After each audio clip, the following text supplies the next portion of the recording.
Welcome to the Chevy MLB pregame show on Fox. Chevy, baseball's #1 fan in American Revolution.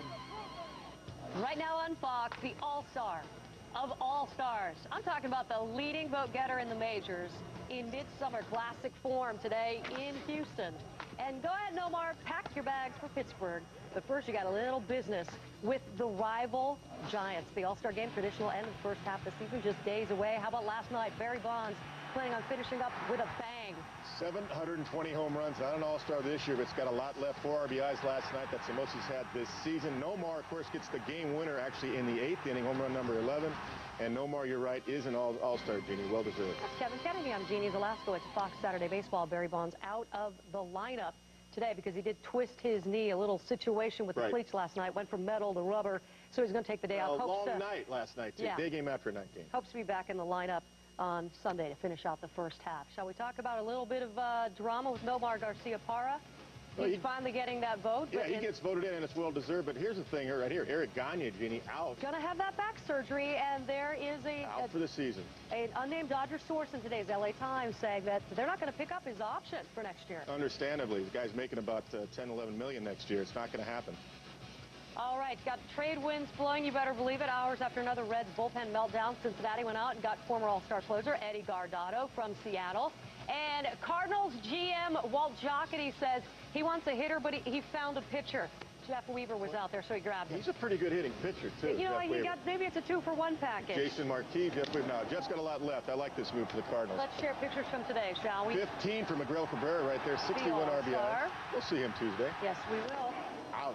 Delgado gets hit by a pitch after come out of the game. They don't need this, especially with Reyes out now. Also. Reyes stitches in that hand, questionable for Tuesday as well. No questions here. Henley Ramirez going deep, and a little bit of drama here as well. Yeah, going out in a pop fly. It's the left fielder's ball right here. Actually, Ramirez calls the left fielder up. The left fielder called him off, and there was a collision right there. Ramirez would stay in the game. Of course, that left fielder out there for the Marlins. Who was that out there? That game continues today. We move on to the Red Sox and the White Sox, and Jermaine Dye. Hoppy, 31 home runs. Unbelievable. First half to David Ortiz. And then Tommy would counter Jeannie with home run number 30. Is it all home runs? Not quite. No, he found something else. Found something else. Kevin Youkilis. Little blooper to left field right there for Sednick. How about the throw? Trying to get Alex Cora at home plate. It gets through. Brzezinski right there. Risky backing up too close. And the Red Sox will go ahead. All right, let's get you out to the ballgame, shall we? Lost in the Rockets' red glare. Run support. It'd be nice if the Astros could come up with some today against a divisional foe, and more rivals collide at the Ravine. And for now, the lowdown in the West, it is anybody's division. It is Fox Saturday Baseball, your game of the week. See how they play. Oh! Albert! Now see how they live. Let's go inside. With AT&T Home Turf, visit seehowtheylive.com for exclusive access into your favorite players' worlds. The dangerous problem. He first came into prominence as a national champion for the Texas Longhorns. A fast forward a quarter century later, and he's collected 342 wins, 7 Cy Young Awards, and 2 World Series championships. He is still an intimidating presence. He is the Rocket. He is Roger Clemens. And today, he's pitching on the Fox Saturday Game of the Week.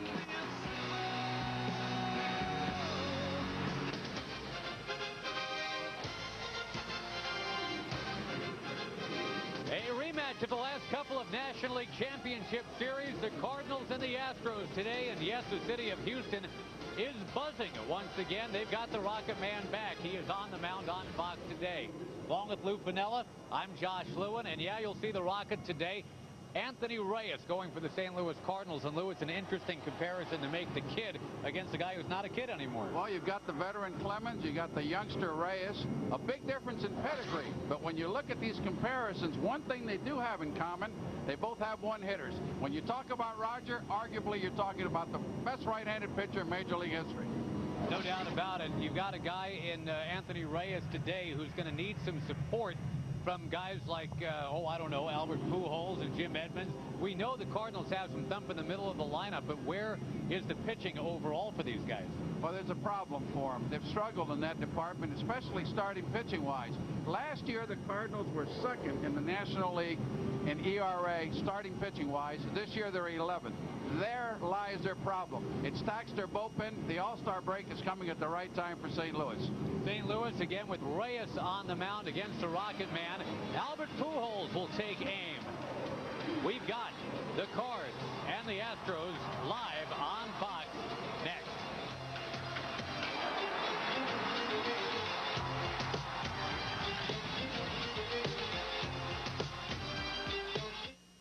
This copyrighted telecast is presented by the authority of the Office of the Commissioner of Baseball and may not be reproduced or retransmitted in any form, and the accounts and descriptions of this game may not be disseminated without express written consent. Roger Clemens not messing around. He wants to play ball, and so we do. From Houston, it's his 4th start of the year, and Aaron Miles greets him with a fly ball to center, 1 pitch, 1 out. Underway from here in Houston at Minute Maid Park. The starting lineup for the Cardinals brought to you by Taco Bell. And after Aaron Miles, you've got John Rodriguez and the great Albert Pujols. Scott Rowland, Jim Edmonds, Juan Encarnacion, Hector Luna, Gary Bennett. And we've already talked a lot about Anthony Reyes, but I'm sure, Lou, we're going to talk a little more today about the Houston pitcher. You might have heard of him before, Roger Clemens. And what a great career Rogers had. You look at what he's done through 3 starts since the decision to come back this year. But yeah, you're talking about a 7-time Cy Young Award winner. That's 7 more than his hero, Nolan Ryan, ever won. Let's scout him out. Brought to you by Exxon and Mobile Retailers. Well, Rogers got great mount presence. He pitches quick, and he's all business out there. And he's still rounding into shape. Only his 4th start of the season. He still needs to build some stamina.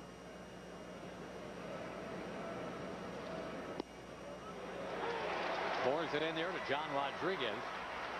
Nothing but strikes so far from Roger Clemens. And talking to Hal McRae before the ball game, the game plan hitting-wise for the Cardinals was jump on his fastball. Don't let him get ahead of you. Well, good luck with all that. Clemens with 342 career wins. He has been a master at making other teams adjust to him.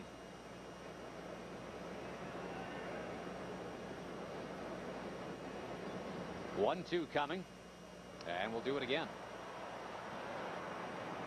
McRae also said that he's been pitching away a lot. So far, that's exactly what he's done here early in the ball game. But with Roger, you got to be so careful with 2 strikes. He's got that great split finger pitch. Rodriguez, who had a couple of hits yesterday, making sure that still Roger Clemens will not have a no-hitter in the books. It's one thing he does not have on the resume yet. He's got about everything else. Let's check the Astros defense. That's brought to you by Gillette Fusion. And Chris Burke getting a chance to run up there on the hill, test out the flagpole. Wilson and Berkman flank him left and right out there. Brad Ausmus has become the personal catcher for Roger Clemens. No doubt he was going to get the start today. Now here's one of the real fun showdowns we've got today, Lou. Power versus power. Clemens against Pujols. Yeah, Pujols can hit a baseball. Not only can he hit for average, but he can hit for power. He can drive in runs. He's the best hitter in baseball. Combining the elements of power and grace. You know, he's not just a lumberjack up there. Not only that, but he knows the strike zone well. He makes good adjustments. He's got great plate coverage.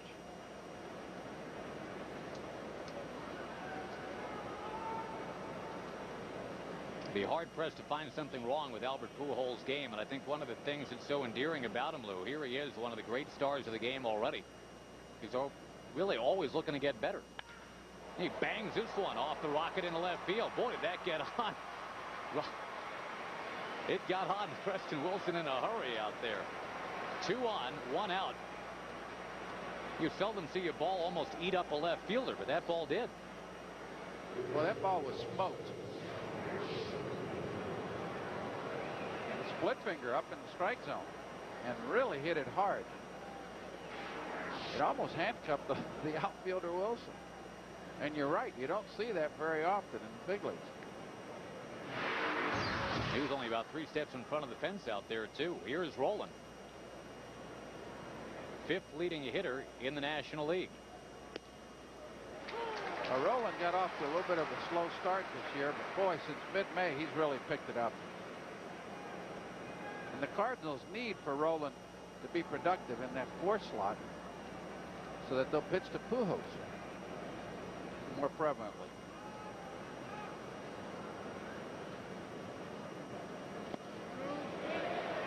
On appeal, that is a swing. There's Dan Iasonga down there at first. You can see why the hitting plan for the Cardinal. Here you see a split finger down in the zone that Rolen couldn't check swing on. You can see why the Cardinals' hitting plan coming into today's game was to hit the fastball early in the count if they could. It's a big if, though. Clemens about to turn 44 years old, and he's still bringing it. Rolen, the last Cardinal to homer off Clemens. He did that in September of '04. And as you say, Lou, when Pujols, Rolen, and Edmonds are all clicking together, what they call the MV3 as opposed to the MVP, you got 3 guys who can put up MVP quality numbers. Yeah, that'll produce runs for the Cardinals in a hurry.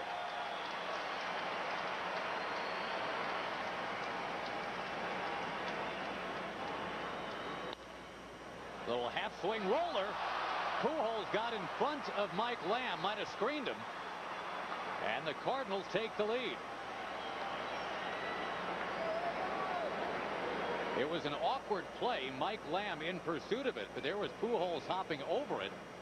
It'll be an E3, no RBI. The Cardinals are out on top. Yeah, that was a little half swing by Rolen, and Lamb, the first baseman, was screened by Pujols, but it's still a play that needs to be made. You can see the screen right there.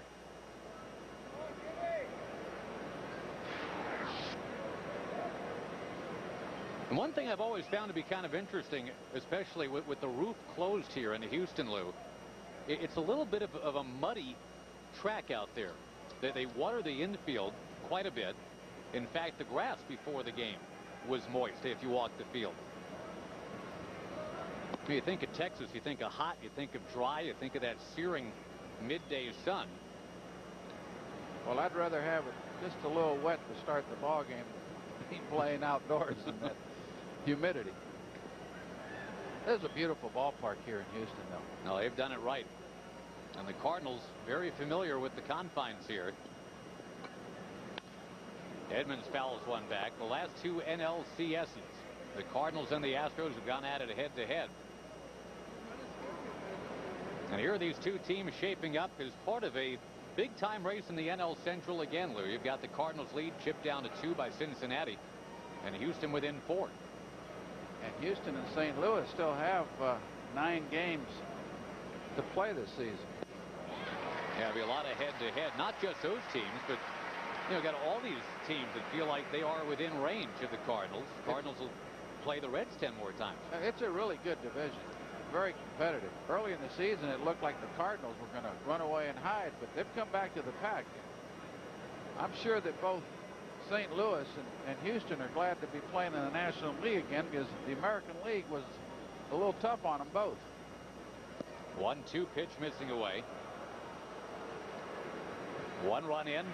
Runners at first and third, 1 out here in the top of the first inning. And Clemens, who of course has not had a lot of run support since he's been a Houston Astro. Well, the Astros are down 1 to start today.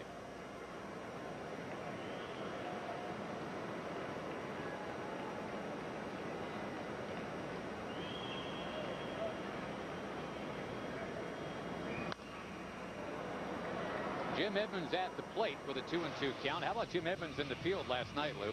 Well, this ball was smoked by Munson. And Edmonds got a great jump on the ball. Look at the concentration. It's got to be hard going up that hill, like pedaling uphill on a bike. But he made the play. And Edmonds supplying his own pedals right there, going full throttle.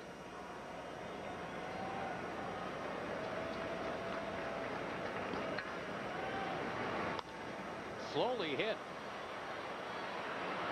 Too slowly to turn 2. Pujols scampers home, and the Cardinals put up 2 on Roger Clemens here in the top of the first inning. You know, one thing I think would energize this crowd, Lou, is a strikeout. They haven't seen one of those quite yet. There was a big explosion of emotion when Clemens went up there on the mound, but with all the Cardinals meeting the ball, putting it in play, the fans are kind of out of it right now. Well, that play by Lamb, if he would have made it, Roger would have been out of the inning with no runs. 2 unearned runs to begin. And here is Encarnacion. Runner at first, 2 down.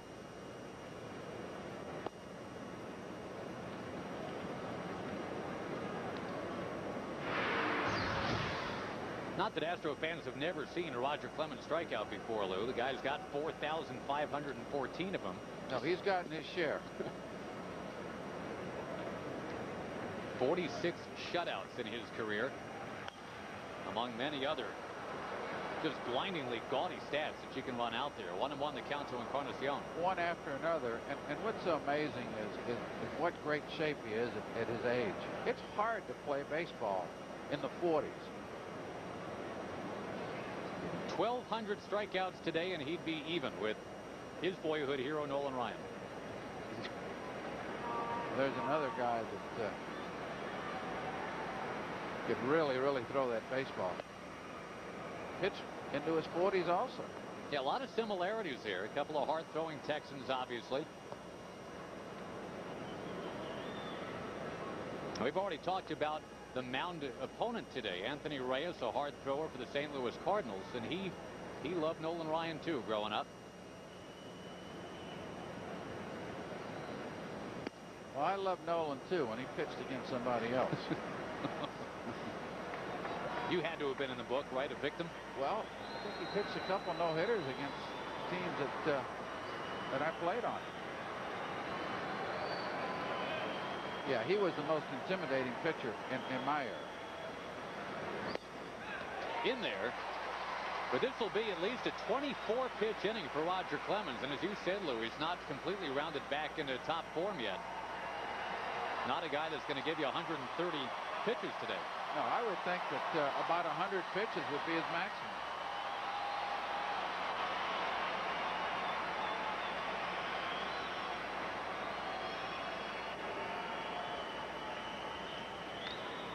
Encarnacion makes contact. Now, Clemens, of course, has had a 20 strikeout game to his credit a couple times. Did that in 1986, did it again in 1996. So if it's every 10 years, he's got one coming up sometime this summer.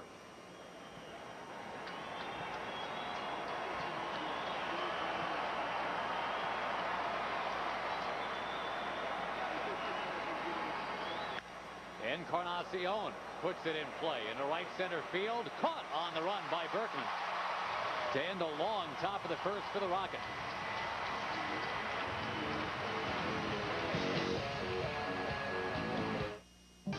Fox Saturday Baseball, sponsored by your Exxon and Mobil retailers. We're drivers too. By the new spicy chicken Crunchwrap Supreme at Taco Bell. It's good to go. By the power strike from right guard right to the end of the day.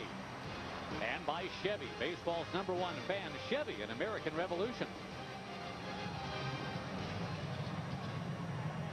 Phil Garner managing the All-Stars for the National League in just a couple of days in Pittsburgh. Right now managing the Houston Astros, and his starting lineup brought to you by Taco Bell. Biggio and Lamb set up Morgan Ensberg back to the #3 spot in the order now for a while. Berkman and Wilson, Burke and Everett. Brad Ausmus, the personal catcher for Roger Clemens. Anthony Reyes on the mound and brings it inside to Biggio.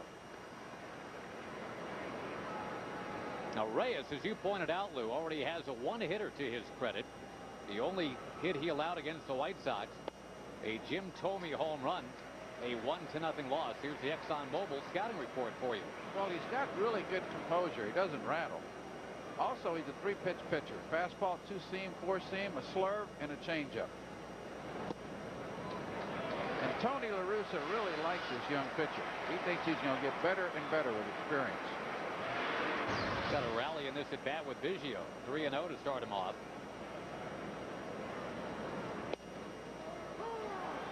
Well, we've got youth against experience today. Reyes against Clemens.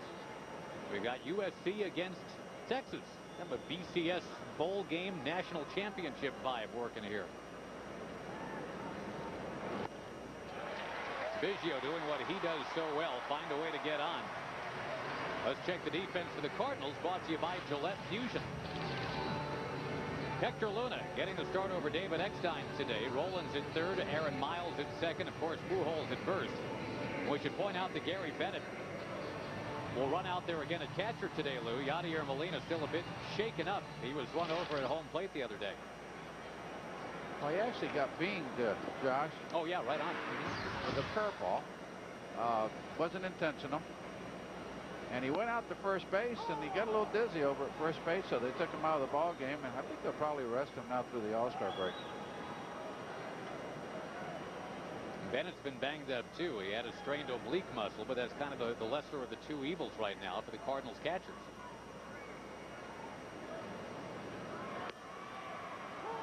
Mike Lamb is down 0-2. He's had a heck of a start to this month of July. Got the batting average up close to .330 overall. Well, he's a good professional hitter. He hits the ball to all fields.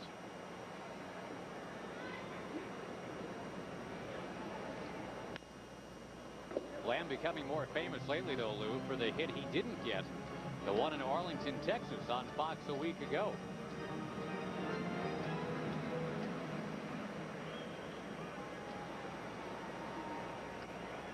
But one thing with Lamb, the base is empty. He's hitting well over 300.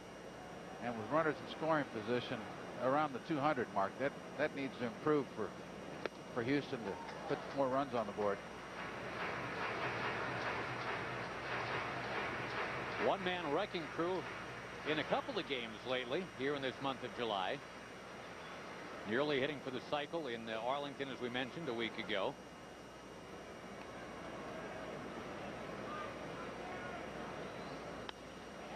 Going to poke this one in the center. That's the single he was looking for a week ago that denied him of the cycle. He needed the single. Instead, this happened. Lamb hits it in the air to center field. Looking for the single. Instead, what a great play here by Matthews. Just tremendous concentration on that ball. One of the catches of the year, no doubt. I had a young center fielder out in Seattle that made a lot of plays like that, named Junior. What exciting it was for me to watch him play. In fact, the one scary one that I remember, Lou, one of the great catches he ever made, as Ensberg chopped one foul, was against a former Houston Astro, Kevin Bass, when Kevin was with the Baltimore Orioles. Griffey went running one down and pretty much wrecked his season. Wrecked his season and had surgery, but his credit, he came back in postseason and almost helped us get to the World Series. Finally, Griffey, in going home to Cincinnati, looks like he's got a shot to get back to the postseason. The Reds, like these Astros, very close to where the Cardinals are right now. Yeah, it's a really good division. Very competitive. 4 teams right in the thick of things.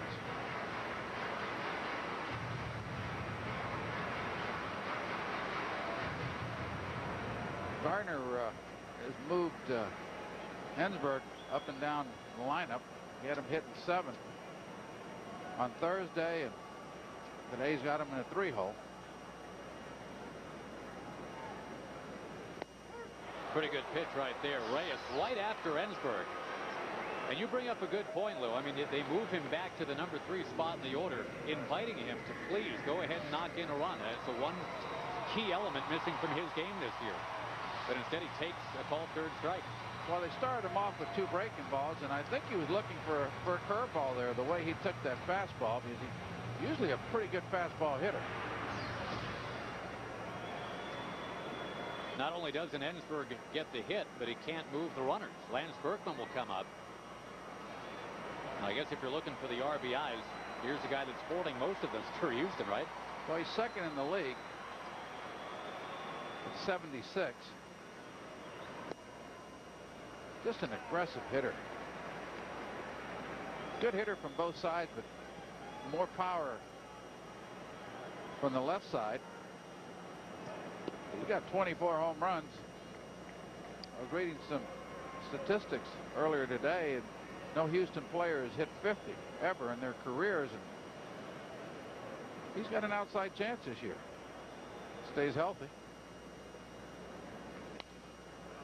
He's also got a shot at the Astros record for runs batted in by the All-Star break, Lou. That record, 82 by Jeff Bagwell. Did that in 1994. You see right now he's looking at 76. He's got a couple opportunities out there right now.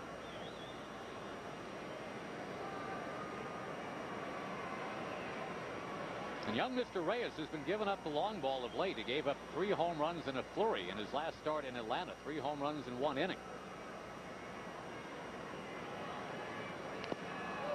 Changing speeds, and Berkman now down 1-2. Well, his last start was against John Smoltz. Today he gets Roger Clemens. You're detecting a theme here? A little tough chore for this young man. He's growing up in a hurry, isn't he? Reyes, a USC product we mentioned, teammate of Mark Pryor's at USC. And lauded as the Cardinals' top pitching prospect.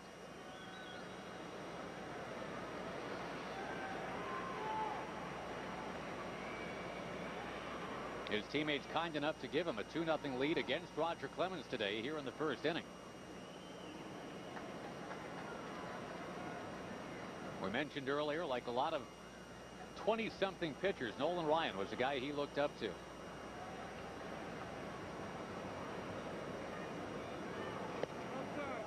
Softly towards the outside corner, but too far away, and the count 2-2. Well, if I were a young pitcher growing up, he would be somebody that I would want to pattern my game afterwards. Now, the good Lord doesn't endow everybody with the same equipment, though.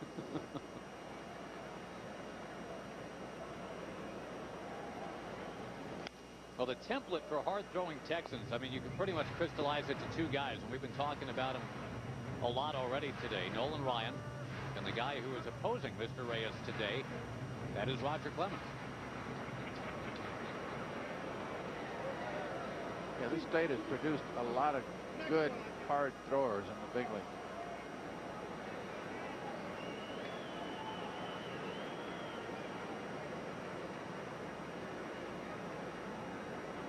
Two-2 pitch, and a chopper left side that's going to find left field. Biggio coming around, and it's 2-1.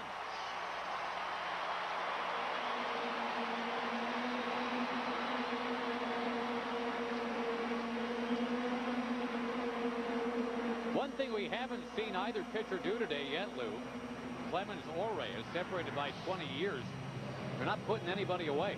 Getting 2 strikes a lot, but they're not getting that strikeout pitch.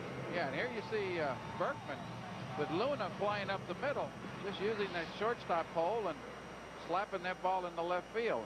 77 RBIs, need 5 more for the record.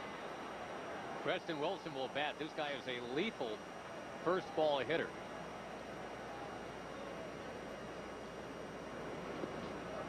That's not a horrible idea to bounce him one that he absolutely cannot swing against. Yeah, and he's a streaky hitter also. When he's hot, he gives you pretty good offense.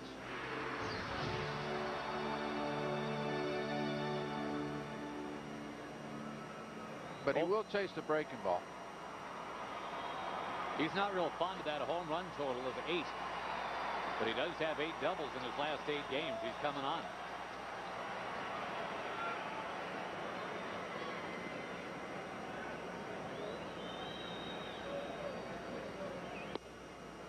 In there, 1-1.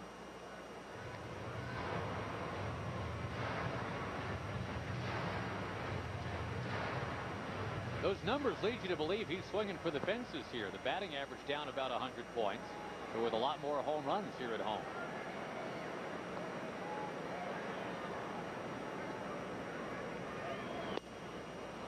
Got it in there again, 1-2. Again, these hitters must be sitting on Reyes' breaking ball. They're taking that fastball. Pretty good pitch to hit. 91-mile-an-hour fastball by young Reyes. Doesn't overthrow it. Comes out of his hand pretty easy.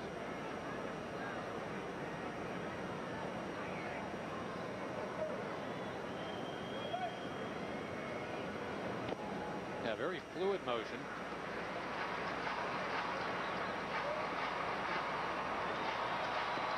Not that classic drop and drive thing that, you know, another USC product, Tom Seaver, I guess, is most famous for it, but whatever works, right? Yeah, he's more of a stand-up pitcher.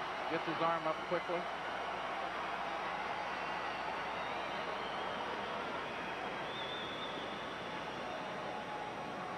Well, both the veteran and the rookie laboring here in the first inning. Clemens and Reyes. It was a 25-pitch top of the first, Lou. We're already looking at 24 here in the bottom of the first.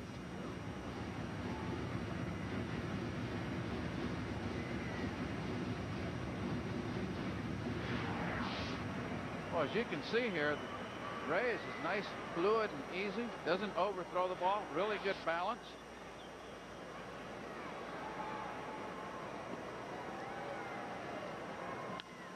On the ground is short. Cardinals looking to turn it. They have done it to end the inning. 2-1. St. Louis. Clemens back to the mound after this.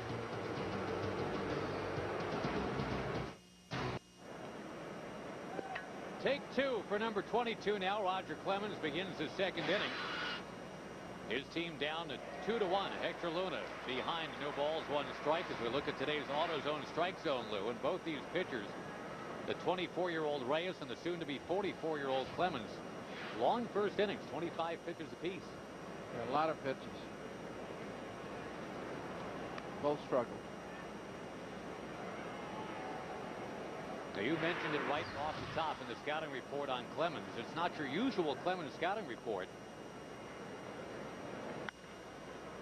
There's a base hit by Luna as he pegs it by the diving shortstop Adam Everett. If Clemens has his normal paces, his normal spring training, you're not talking about Clemens rounding into shape on July 8th. But his first big league game this year was against the Twins just a couple weeks ago.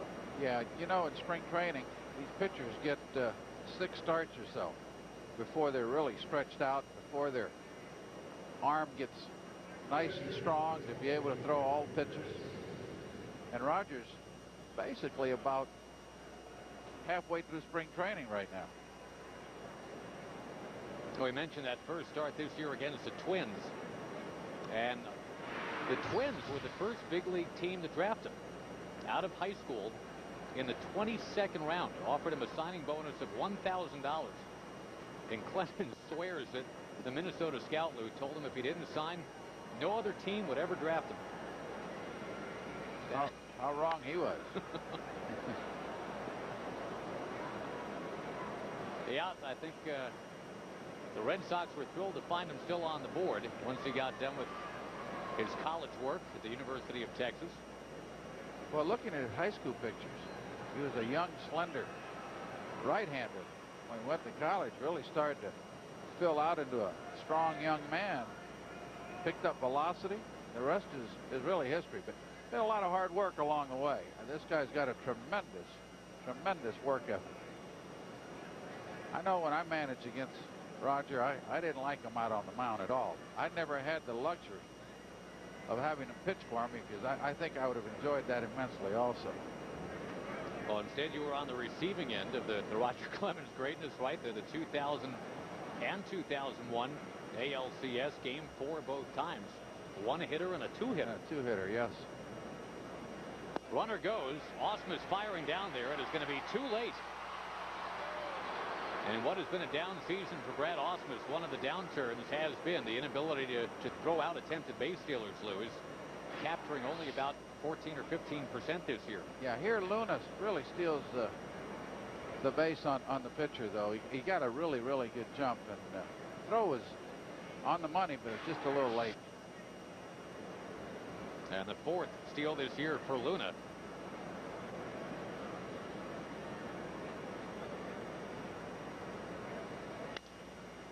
Old Tapper, right side. Gary Bennett advances the runner. Kind of an interesting thing coming here now, Lou. You've got the pitcher coming up. Runner at third. Only one out in the inning. Well, the Cardinals have done a really good job this year of manufacturing runs. I think via the home run ball, they only drive in about 29 or 30% of their runs. So the majority of their runs come via the manufacturing style, and that was a good example. We'll see what happens here. Infield's in. La Russa likes to squeeze. We'll see what happens. Tough to bunt, though, with the infield in, right? Yeah, and a right-handed pitcher makes it even tougher. Gets a pretty good view of that base runner coming up the line.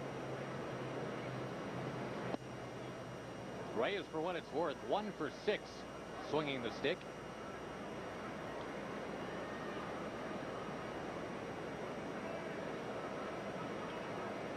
I would say the best hitter the Cardinals have had, though, coming out of USC would probably be the redhead, Mr. McGuire. I don't think Reyes is quite past Big Mac. And what a good one he was. Pretty good swing by Reyes.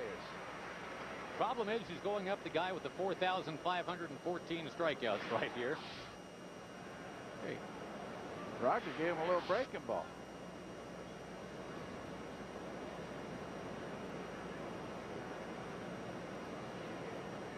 Boy, look at the focus and concentration on Roger's face. That's one of the things that makes him great. I think one of the things, too, Lou, that when there was speculation, would he return? I mean, I think he just loves this. He loves the competition. He likes staring at a guy like that.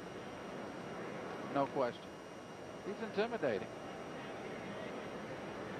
The owner happy to have him back, Drayton McClain. Well, not only does he. The bunch is shown. The bunch has popped up. Osmus has got it. And a little tag of Luna. And that's the end of the inning. Talk more about the Clemens-McClain connection when we come back.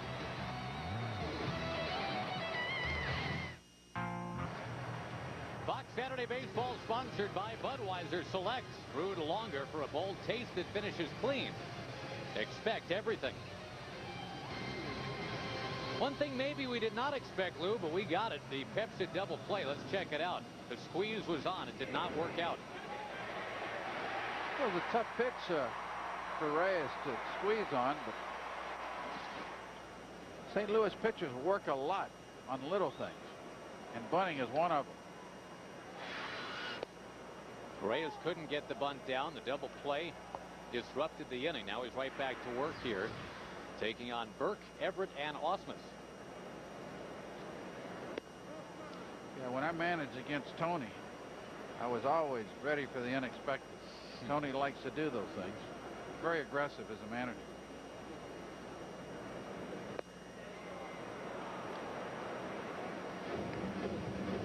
Reminds me a little bit of a guy that I played for in New York and really enjoyed playing for him, Billy Martin. Well, it's funny because, you know, you're talking about a lot of the kind of stuff today that Tony, I'm telling tales out of school a little bit here, Lou. You know, he was describing you in much the same vein before the game today. Guy that trusts his gut. A guy that will take some chances. And, you know, I think the thing about Tony La Russa, he's built up enough credibility. There's a strike to Burke on the outside corner. He was not in agreement with the call. Well, he doesn't have to be worried too much about explaining this or that to the media after the ball game, where a lot of managers, especially younger ones, play by the books. But you have to do things to keep the other team from reading. Sometimes they work and sometimes they don't. Everett will loft one to right field, and you bring up a great point. I mean, it's easy once you've had George Will write a whole book about you and Buzz Bissinger and all these other guys. You can take some chances, and you've got the benefit of the doubt that, hey, if Tony La Russa called for the bunt, that must have been the right thing to do. If you're a first-year manager, say a Joe Madden in Tampa Bay, taking over for you, I mean, he calls that play, somebody's going to say, what's he doing? Is it, you know? Yeah, it's a bit different when you have the veteran, successful manager opposed to the young one. I think both managers, they know their players' strengths and what they can do and what they can't do. That's really the secret to it, because things will work more often than not.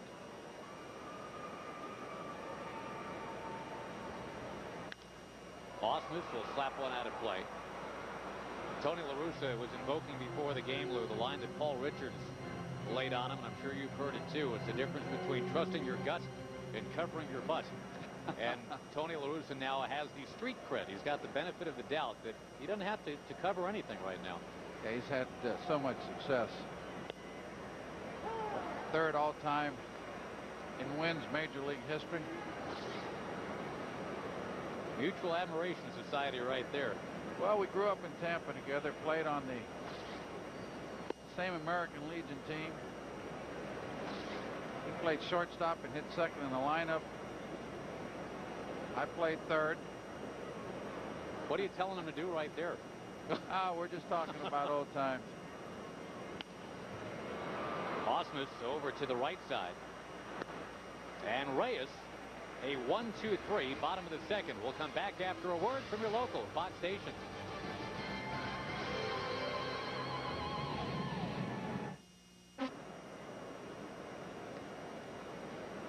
Cardinals up 2-1. Roger Clemens does not have a strikeout yet in this game today. Got to go back a little more than 6 years, Lou, to find the last game he pitched in where he didn't have at least one. I figure somebody will be a victim at some point here. We're just in the third inning. Aaron Miles, his candidacy now, looking at 1-1 with Rodriguez and Pujols to follow.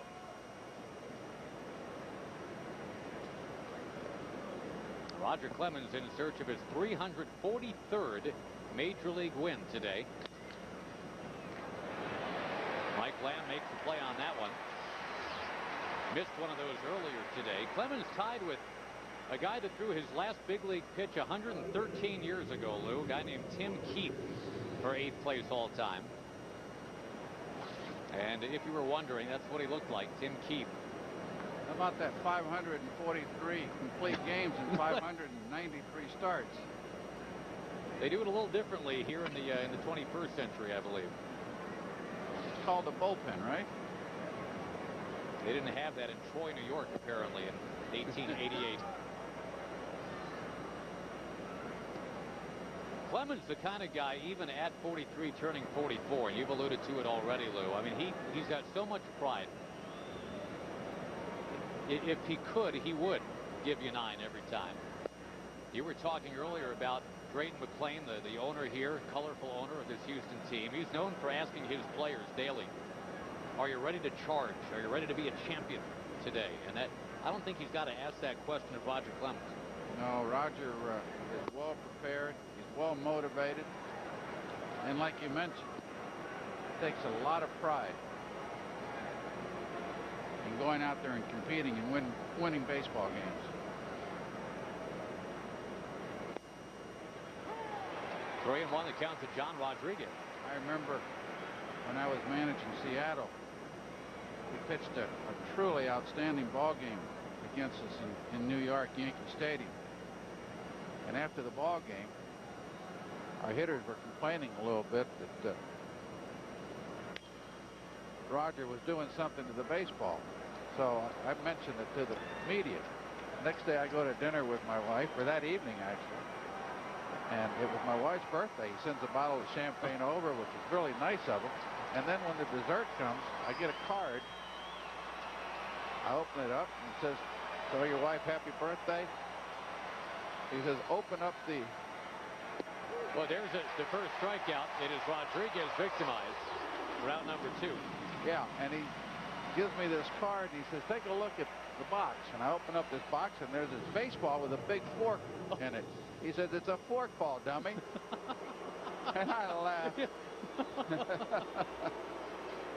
Well, there are so many different ways he can beat you too. I mean, you mentioned that's an odd way to telegraph your fork ball, I suppose. But he's got that, or the split. He's got the temerity to throw the regular fastball anytime, any count.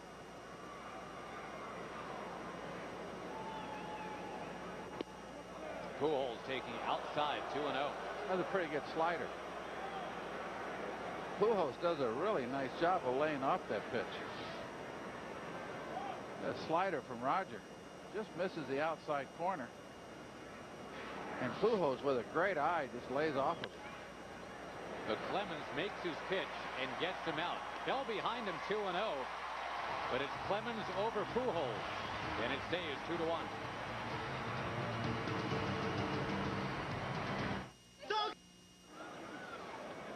So you want to be like Roger Clemens, huh, kid? Well, first you got to face him.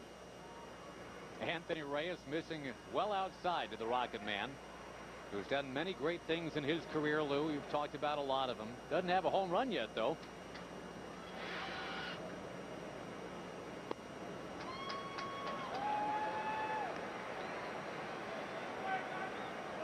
It's funny how Reyes has mirrored Clemens in at least one way in this game so far.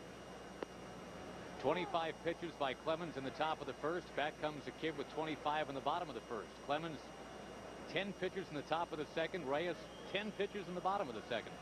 Yeah, they both settled down and pitch well. Clemens has not hit one out. Jim Thome did, though, against Reyes, the only hit that the White Sox had on June 22nd. And the White Sox won the game 1-0. And La Russa was really proud of Reyes that particular day. Remember, the Cardinals were hit and hit hard 2 games in a row, and Reyes pitches a one-hitter and gets beat by Thome's home run. 90 pitches, 6 strikeouts, but a complete game loss. Roy Oswald's been tuning games up like that for these Astros the last couple times out, and he's been on the wrong end. He's on the mound tomorrow for Houston. He's heading to the All-Star game as Roy Oswald now. Phil Garner gets to take Berkman and Oswald. And deservedly so.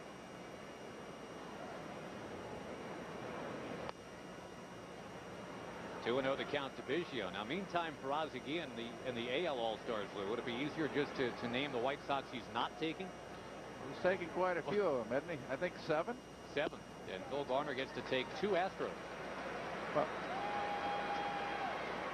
Oswald had other plans. He was invited as a late addition, taking over for the injured Pedro Martinez. But he will go. yeah, great arm. Been a very successful, durable pitcher for Houston. Quite a few years. Really good stuff. And as you know, it counts now, determining a home field advantage. That All-Star game that you'll see on Fox on Tuesday. Yeah, it puts a little more burden on the managers to win that game.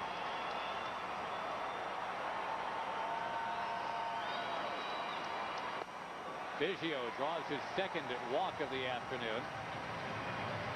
And that kind of gets us to today's trivia question, Lou, brought to you by Capital One. Since Phil Garner's 1979 Pirates, the We Are Family Pirates, which teams have won the World Series without home field advantage?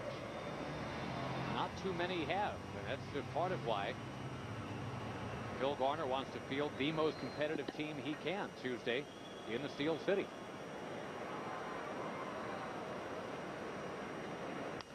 Lamb slowly hit. And the Cardinals looking to turn it. They do. End of 3. St. Louis by 1.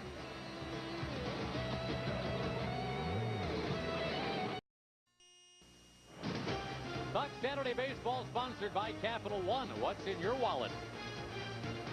By Goodyear's new Eagle with Response Edge technology. And by Burger King, who reminds you to have it your way.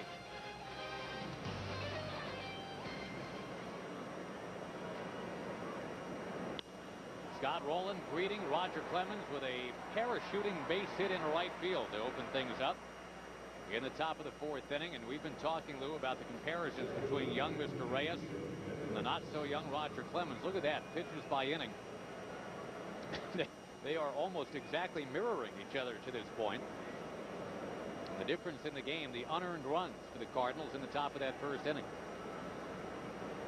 Yeah, they both settled down and had low pitch innings, 2nd and 3rd inning.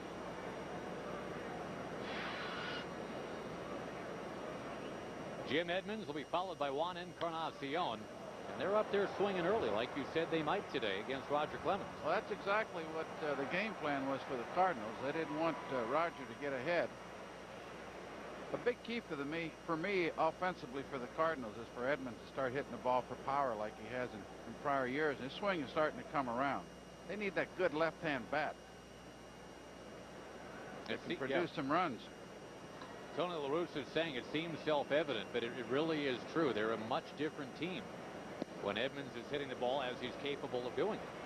You look at their ball club, and arguably they could use another good left-handed bat in that lineup. One intriguing name I know that our Ken Rosenthal threw out there recently, David DeLucci, the guy that's kind of back on the bench with the Phillies, the guy that had 29 home runs last year. This ball in the left center, and that's what we're talking about with Edmonds. Rifles it up the gap, and the Cardinals lead now is 3-1.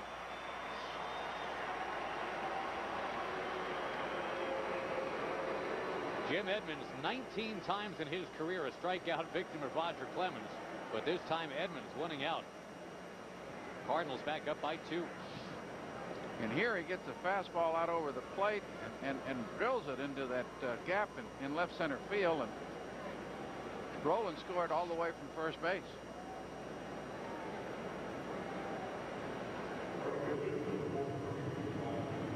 Well, your scouting report on the Cardinals' approach here today is excellent. 10 of the 14 St. Louis hitters have swung at the first strike that they have seen.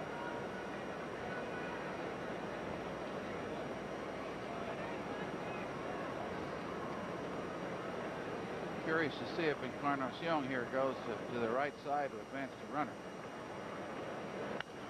Trying to. There's another first pitch swing,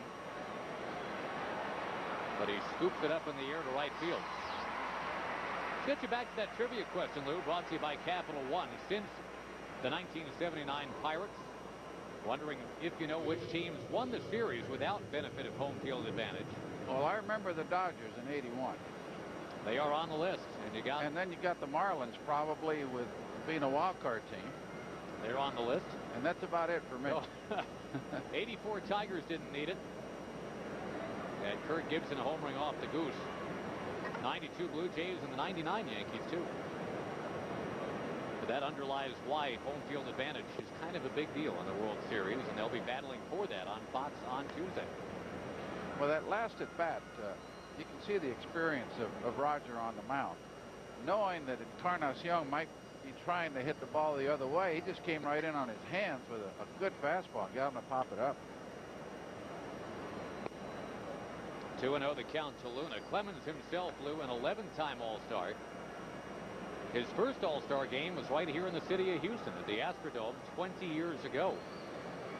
He started that game 3 innings of no-hit baseball. Tony Gwynn, Ryne Sandberg, Keith Hernandez, Gary Carter, Darryl Strawberry, and Mike Schmidt.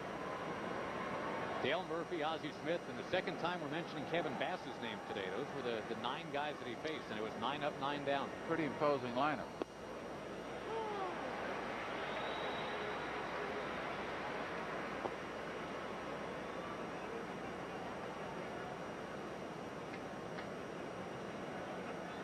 Three runs allowed by the Rocket Man today, but just his last one is earned. He has walked Luna.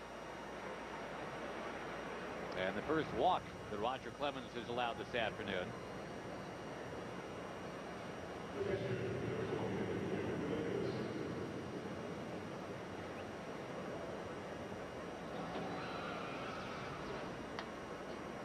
And log on to foxsports.com/contest/baseball for a chance to win apparel and a trip for 2, a flat screen TV, an all-new Chevy Avalanche, the 9 and 9 sweepstakes, presented by Chevrolet.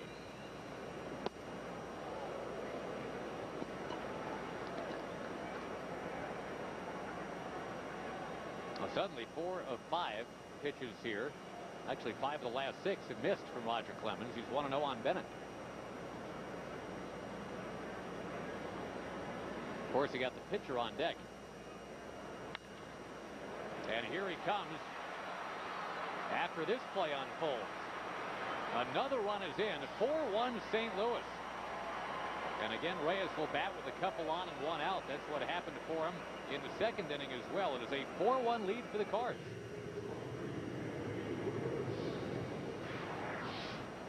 Well, good hitting here by Bennett. He just goes with the pitch. Hits that ball by the second baseman. And good base running by the Cardinals. Luna goes first to third.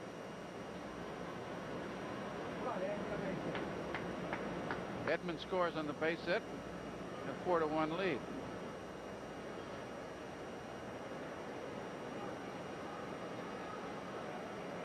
Here you can do a couple things. You can bunt the runner over to second, have runners on second and third.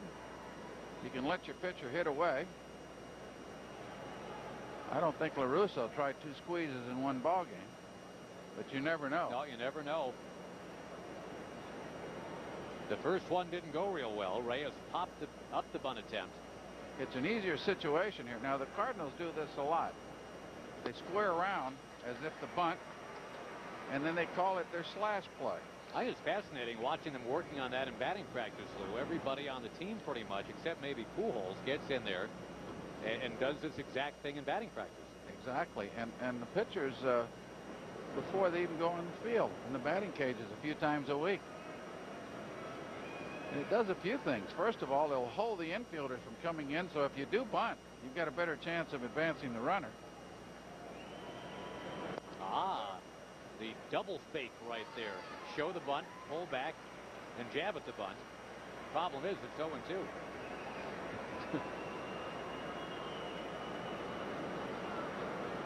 Jose Oquendo will tell young Anthony Reyes where to go from here. Well, you know, the pitcher here, if the runner at third base can get just a little bit of a lead with the first baseman holding the runner, if you can just get the ball by Roger, you can get a quick, easy run.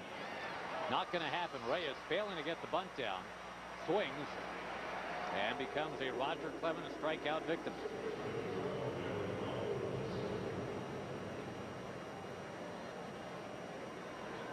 $4,516 of them now.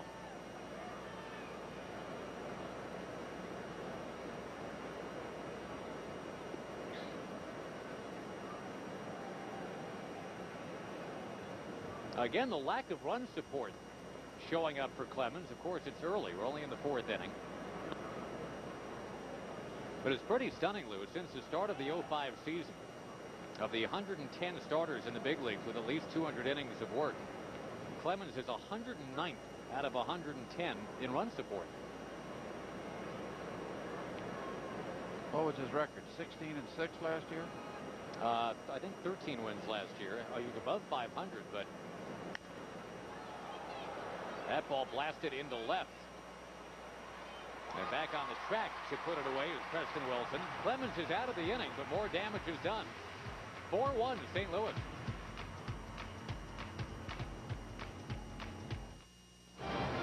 Fox Saturday Baseball sponsored by Chevy, baseball's #1 fan. Chevy, an American Revolution. Got a 24-year-old out there on the mound for the Cardinals today, and Anthony Reyes. And so far, Mr. Piniella, he is upstaging the future Hall of Famer Roger Clemens. It is 4-1 Cardinals. Well, like pitching coach Dave Duncan said, he's utilizing his pitches really, really well. Curveball, using the changeup occasionally of the left-hand hitters, and two-seam and four-seam fastball. He's been impressive. We'll hear from Dave Duncan momentarily. The pitching coach for the St. Louis Cardinals was kind enough to chat with us moments ago. Got the meat of the order here up for Houston in the bottom of the 4th, starting with Morgan Ensberg. You know what's amazing about Ensberg, I know he struggled lately, but he's got 60-some walks. 3rd most in the National League, matter of fact. Pretty good eye. Ensberg knows, though, and not to be cruel about it, Lou, they're not paying him for a good set of eyes. They're paying him for the bat. They want the runs batted in. Yeah, they want some RBIs. He does hit the ball for some power. He's got, what, 18, 19 home runs. The RBIs aren't there. And the contact isn't right there. First out of the inning. We mentioned we had a chance to talk to Dave Duncan moments ago. We asked him about Anthony Reyes. Right now, I see a guy that's getting 3 pitches over the plate, and when he does that, he usually has a pretty good game. So if he can continue to do what he's doing right now, I think he's going to be tough. That is Dave Duncan, who continues in the employ of the Cardinals. He has been associated with Tony La Russa for a long time now. First joined Tony with the White Sox back in 1983. Yeah, went to Oakland with him, and now he's here in St. Louis. A little bit of a oddity in the fact that he was a catcher. Yeah, not a lot of pitching coaches are anything but former pitchers. Duncan is a real rarity when it comes to that. He was part of the Swingin' A's dynasty in the early to mid 1970s. Berkman down the line. And Pujols, we talk about what he continues to do to get better, Lou, and the defense is high up on the list. He's gotten so good. Easy to talk about the homers and the runs batted in. But he all but tackles his ball. That's a real nice play. Nice play. He gets a good jump on it. You've got to play defense. And Albert did just that. Pujols yesterday was victimized by Berkman. What a great play by Berkman here. He goes right into the stands. But, boy, look at him. Look at the concentration. Never took his eye off that ball and was blowing a bubble doing it. That's always one thing to make that catch. It's another to do it in mid-bubble, you know. I'll tell you, it's not that easy. Well, now they're even. Berkman got Pujols. Pujols got Berkman. 2-0 the count to Preston Wilson.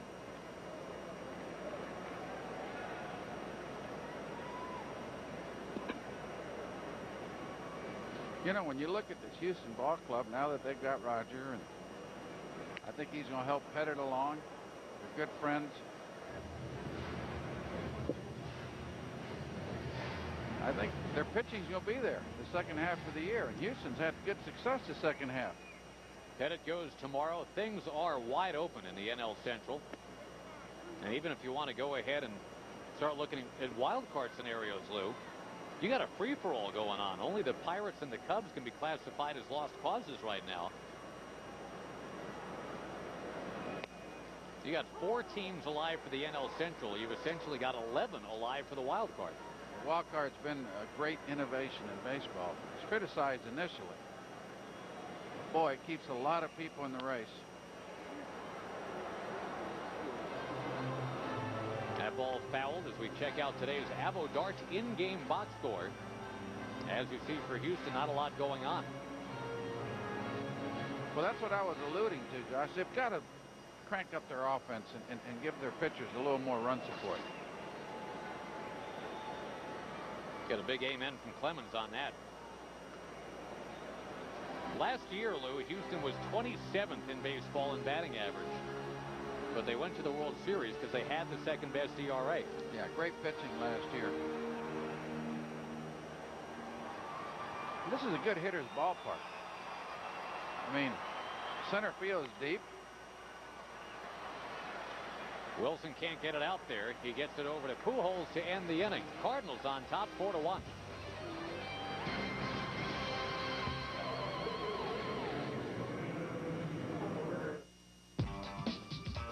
Chevy and We move to the 5th inning here in Houston. Roger Clemens and the Houston Astros trail the Cardinals 4-1. The Cards got 2 in the first. Both of those runs were unearned. 2 earned runs in the 4th. John Rodriguez starts it up in the 5th inning. And hits it on the ground. No problem there for Biggio to get out number 1.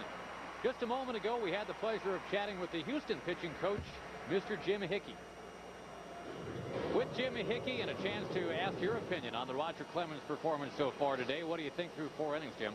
Well, probably not as bad as if you looked up there and saw 4 runs would indicate. You know, he got a couple of guys on base in scoring position and had double plays and orders and got his ground balls. You know, just unfortunately, you know, one skipped under the glove of Lamb and the other one went through the hole. So it's not like he's getting beat up and, you know, all banged around the yard. So really, I'm okay with where we're at. You know, it'd be nice to be a little bit closer, but we're in good shape. Jim, if Roger were in spring training, where would you rate him now? If he were in spring training? Yeah, in other words, if he were pitching in spring training, it usually takes a starting pitch. Oh, I'd say this would be the start right here. After this start, he'd be ready to go. That this would be probably the final type of a start if it were under normal circumstances. Jim, thanks so much for your time. All right. Good luck. All righty. Bye, man. Jimmy Hickey and Roger Clemens essentially the same age. Hickey is 44. Clemens will be turning 44. And Jimmy Hickey never had the pleasure of pitching in the big leagues. Roger Clemens has 342 big league wins, but Clemens does defer to Hickey on some things that Jimmy Hickey will see that Clemens frankly cannot, because he's out there on the mound doing it. Well, Jim has had a lot of success with these Houston pitchers. Good young pitching coach. Pretty good swing by Pujols. Roger tried to come in on him, and he just got that bat head out in front and lined it foul into the stands down the left field line.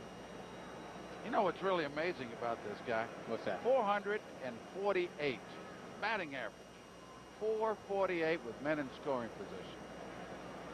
Since 1980, no one has finished a season better than that. The last guy to get over 450 for a full season, another guy that wore number 5 and that calls Kansas City home, that is George Brett. What a hitter George was. Both graceful. Made it look easy. Oh, you love this battle. Clemens against Pujols.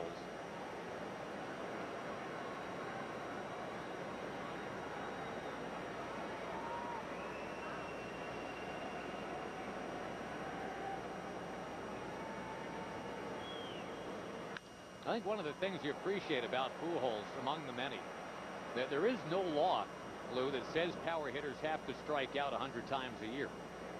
A couple of years ago, Pujols struck out once in his first 62 at-bats. Last year, if you include spring training, no strikeouts in his first 90 at-bats. And for a power hitter, that's just unheard of. Yeah, he can hit for average like a little guy, hit for power. You know who he reminds me a lot of? Who's that? Edgar Martinez that I had over in Seattle. Professional hitter, right? Professional. As professional can be.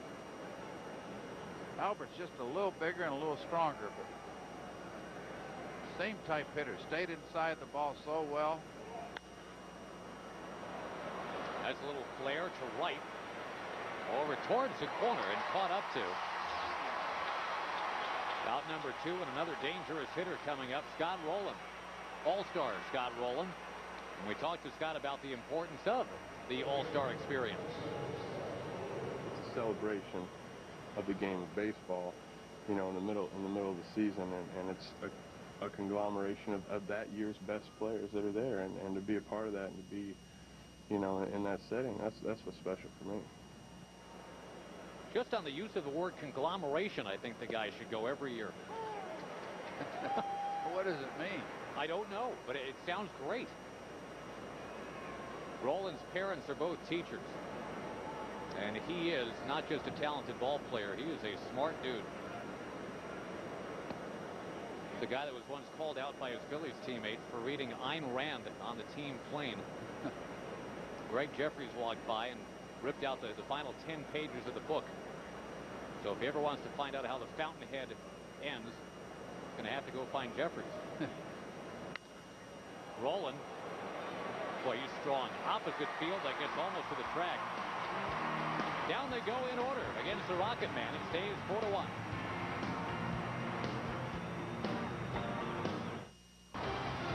Fox Saturday Baseball sponsored by the auto parts experts at AutoZone. Get in the zone, AutoZone. By TD Ameritrade, the independent spirit.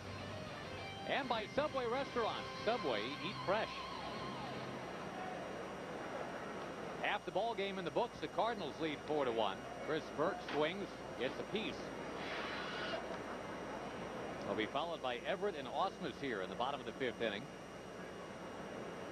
Roger Clemens indeed on the mound for Houston today. Has given up 4 runs, 2 of them earned.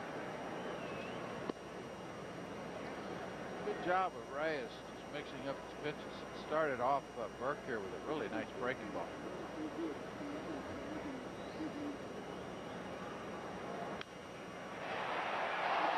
Burke to left.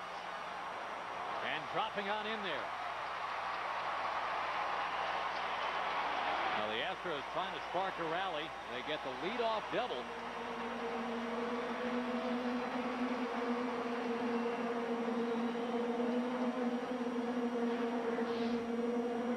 Burke, a terrific all-around talent, Lou. The Astros let Jeff Kent walk away to L.A., and they did so because they felt good about plugging in this guy. Well, they knew they had a good one in Burke. Here he gets a fastball and hits it right down the left field line, and Rodriguez just didn't quite get there.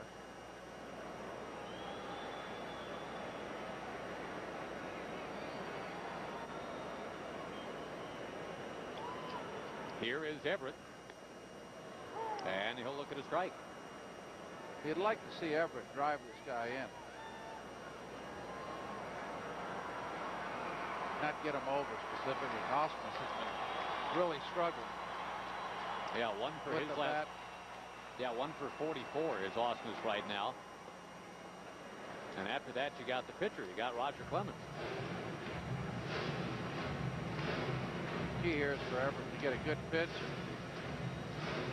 Get Burke in, not over. Although with a 4-1 lead, the St. Louis infield will probably be back. Can't get him over, can't get him in. Osmus will bat with Burke at second base and 1 out. Time right now, Lou, for the Burger King Have It Your Way home field advantage in a very unusual alignment here, of course, in Houston. You got the short porch out there in left, reminiscent of Fenway. Center field, they modeled after old Crosley Field in Cincinnati, complete with the hill. Burger King inviting you to have it your way. Jim Edmonds made a catch for the ages up on that hill yesterday. Beautiful play.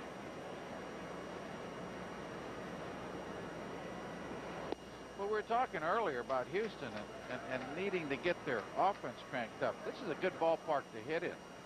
The ball carries very well to both left and right. Right field is very inviting. Left field, you can hit the ball for power there also.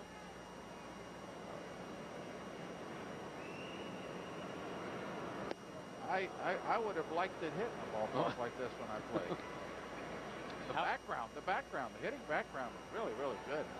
How would you have liked to navigate the 30-degree incline out there in the center? Would you run up that and had a good time with that? Bang into the flagpole? I don't know about that. No. Leave that to Jim Edmonds. Yeah, well, I remember as a youngster watching Vada Pinson do that in center field at Crosley. Here's what Jim Edmonds can do here. One of the best catches we've seen at this place since it's been open. Boy, he never took his eye off the ball. That's the key, and came up throwing.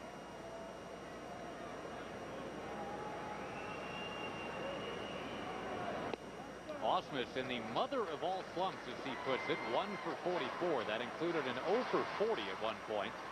You know, that's hard to do. 1 for 44, Josh. That's a hard thing to do.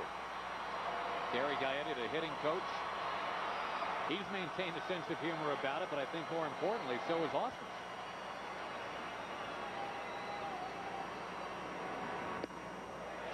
Osmus will work a walk here. 1 for 44, but he finds a way to get on base.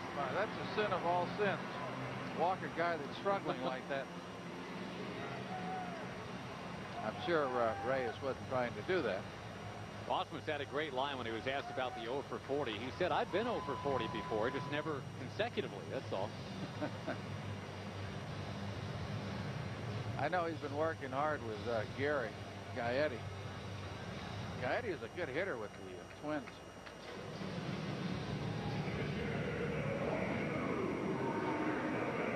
Twins beat the Cardinals in 1987. Gary Gaetti, a big part of that. Yeah, he's a really good player on that team. Third base.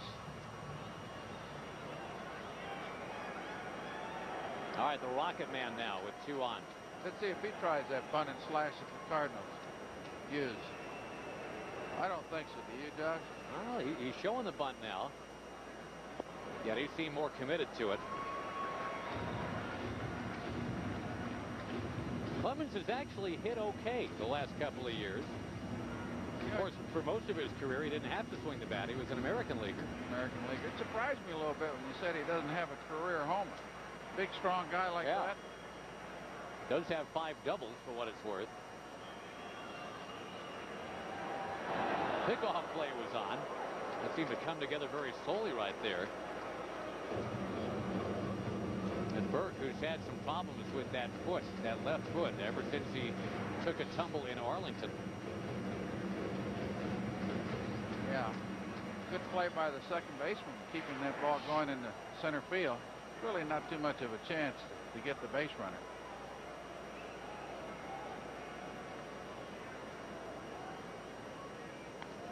The bunt is pushed up to first.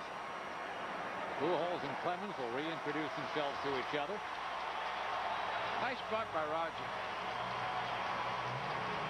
Burke had a good lead over at second.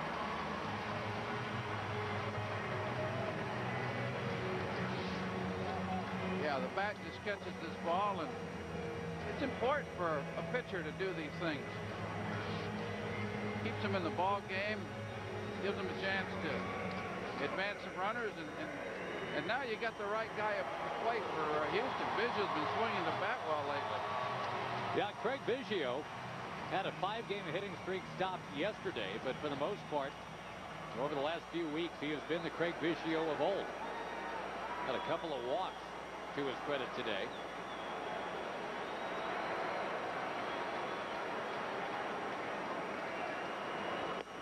Boy, look at that. That one just fluttered up there, and Biggio up over top of it, 0-1.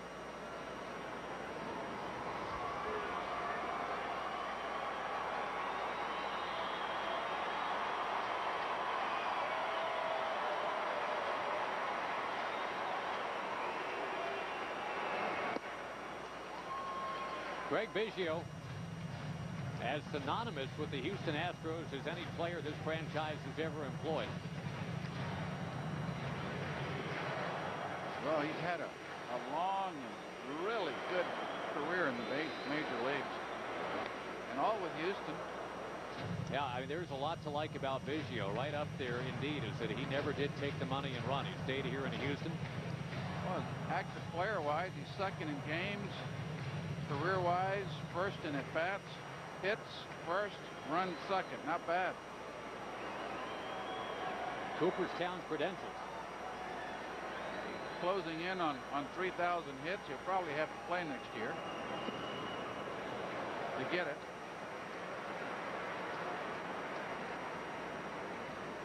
Always up there with a plan, too, you know, Lou. I mean, this is not a guy, even here at an advanced age, that his opponent giving it bat away ever. You've seen 15 pitches today in 3 at-bats. Yeah, his first 2 at-bats were really good ones. 2 walks.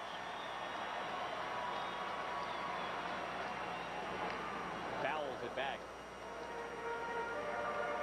About the only place where he's really slowed down a little bit is the stolen bases. He stole a lot of bases early in his career, and he doesn't run much anymore. He came up, remember, as a catcher. Catcher, moved to second base. That's hard to do. He's pinballed to left field, now back to playing second base a little bit. Yeah, I've seen catchers move to first, move to left field, move to third, but boy, not in the middle.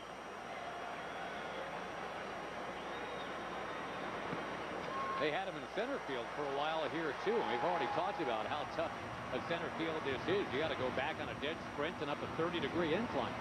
Yeah, a lot of room to cover out there.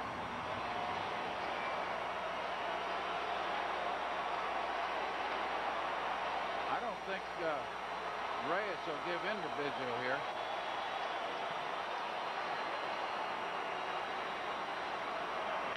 Biggio strokes it deep to left. There it goes.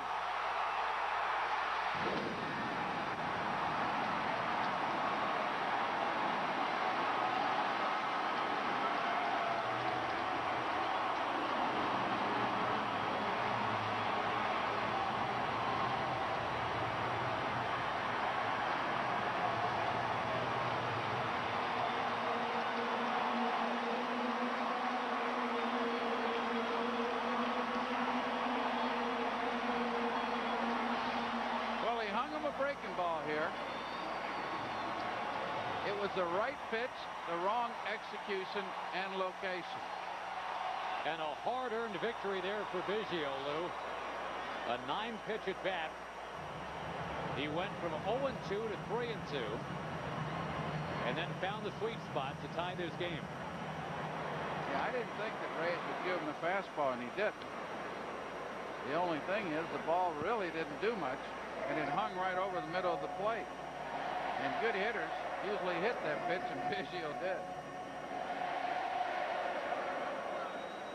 And the run support has made an appearance for the Rocket Man, courtesy of Craig Biggio.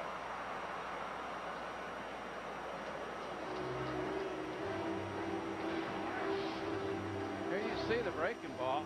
Didn't do much. It just hung right over the middle of the plate. The pitch really had hit me all over. And talking to Tony La Russa, boy, when the Cardinal pitchers make a bad pitch, the hitters are hitting it, and they're hitting it for power. That's exactly what happened there. He is wearing out those left field seats, the Crawford boxes. Lamb will follow. Shoves it into the corner. On his way for a 2. And he'll pull up there with a 2-out double.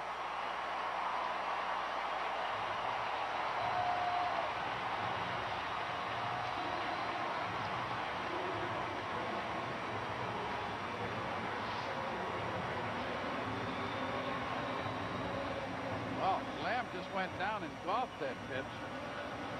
Left-hand hitters usually like the ball down and in. That's exactly where that pitch was.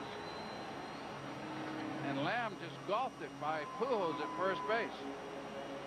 Anthony Reyes, who has been a little ray of sunshine here in an otherwise cloudy rotation for the St. Louis Cardinals of late. But now the Houston Astros are getting to him here in the 5th inning.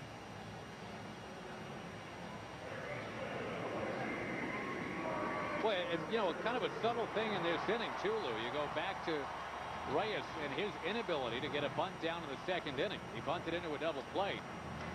His mound opponent, the future Hall of Famer, Mr. Clemens, got the bunt down this inning, and it set up a 3-run homer and now a double. Yeah, Roger laid down a really good bunt.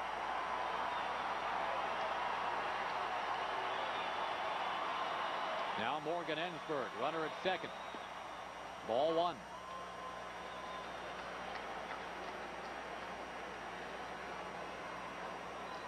Just from seeing Morgan hit a few times,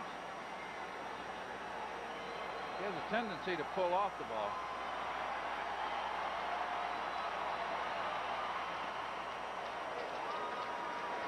You saw Josh Kinney getting ready out there in the bullpen for St. Louis and getting ready quickly here. You've got Berkman on deck.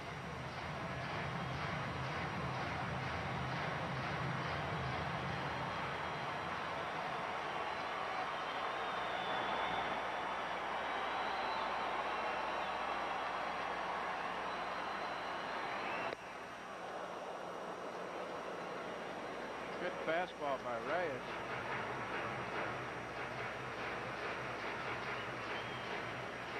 Close to 30 pitches in the inning now for the 24-year-old out of USC.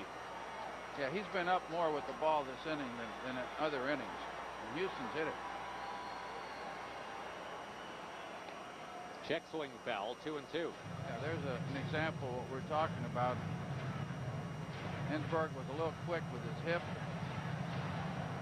Pulled off that pitch.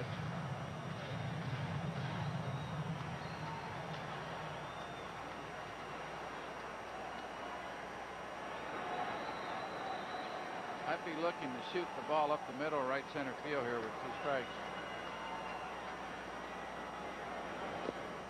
That ball in on him. Did it clip the bat or clip Ensberg? I guess the bat.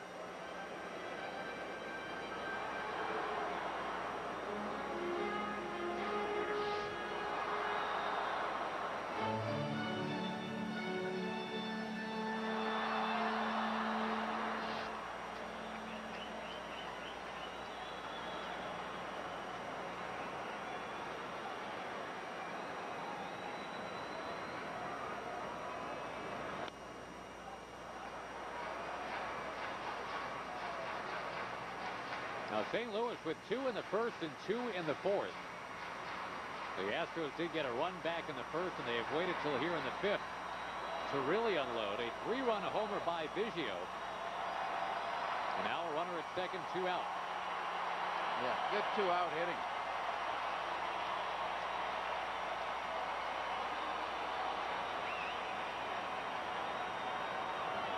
Got him. Reyes can exhale, but Biggio has done some damage. His game all tied on Fox today, 4-4.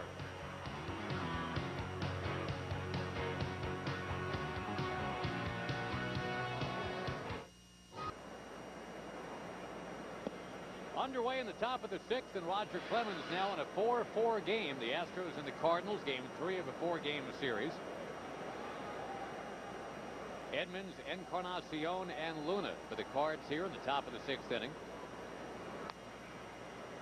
Roger Clemens has not been dominant today. Only a couple of strikeouts today. But he's been hanging in there. He's actually retired, let's see here, 1, 2, 3, 4, 5 in a row. And buying enough time for the Astros bats to get busy. Yeah, this is a big inning for Roger and the Astros. They scored 3 runs like they did with 2 outs. What they want to do here is just shut off the Cardinals and keep the momentum on their side. It's a Cardinals team, Lou, that has lost 13 out of 17. You see Chad Qualls getting ready in the bullpen behind Clemens. The pitching issues for the Cardinals have become fairly severe.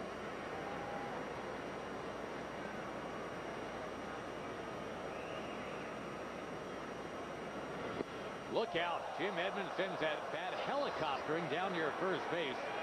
Clemens striking out Edmonds. And Lou, I know you've probably seen a lot of thrown bats, but I can't recall seeing one thrown that high in a long time. Jim Edmonds, I mean, that had the hang time of a punt. It sure did. Really good split finger by Roger. Hard pitch to lay off, especially with 2 strikes. Roger tracking the bat here. We have liftoff. Here's Encarnacion, and he will take a strike. It seems like Clemens now energized, Lou. Got the tie game. You just watched Jim Edmonds look silly right there on strike 3. Yeah, he got a quick second wind. White in on Encarnacion. And 2 very quick outs here for Roger Clemens. Let's send you to Jeannie Velasco, standing by with a game break. We'll take you to Dodger Stadium. No love lost between the Giants and the Dodgers. So then past the hurt, the starting pitcher gets a home run. His very first ever. Noah Lowry off a struggling Derek Lowe. 6-3 at that point, 7-3 now at San Francisco. Lowe out of this one. Speaking of out of here, Mets and Marlins playing 2 today. Jose Valentin celebrates with a home run. Did I mention the bases were loaded? Grand slam 6 to Mets bottom 2. Wow, thank you, Jeannie. Appreciate it. Right here, we've got a game that is hinged, I think, in large measure, Lou, on who got the bunt down and who did not. Well, Reyes got it pitched down the zone, and he jabbed at it. Consequently, popped it up. Roger just caught the ball with his bat, which is what you're taught to do, and laid down a really good bunt to Pujols. Biggio did the rest with a 3-run homer with 2 outs. A tremendous at bat for Biggio, too. Little half swing here by Luna, and a very quick inning for Roger Clemens. Needed only 8 pitches. This game still tied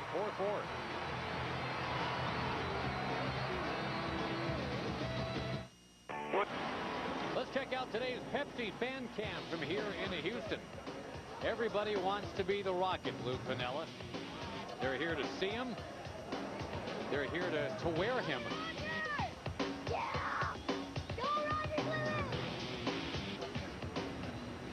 David Eckstein comes in the game as part of a double switch. A new pitcher to tell you about for the Cardinals after Anthony Reyes went the first 5. They will now turn it over to young Josh Kinney, getting into his 4th game. This is a guy, Lou, that allowed a home run on his first major league pitch. It's gotten better since then. Yeah, he settled down and done very well since that. It's got to be a little disconcerting. Native Texan Ryan Langerhans greeted him with that home run. Native Texan Lance Berkman trying to greet him with a home run, but he's down 0-1. Yeah, it was a tough ticket today, wasn't it, Josh, with Roger on the mound? It has been a cash cow kind of situation here for Houston. Every time Clemens pitches at home, that's a major ka-ching going on. Not surprising that this is his 4th start. This is his 3rd one at home.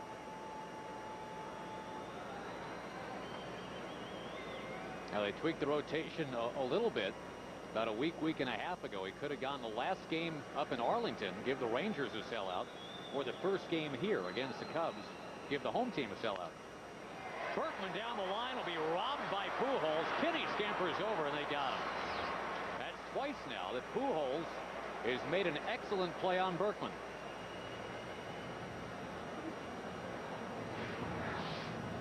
Well, there's a really nice play by Pujols.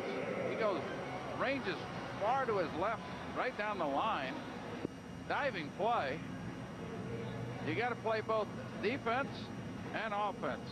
That's exactly what Pujols has done today with the glove.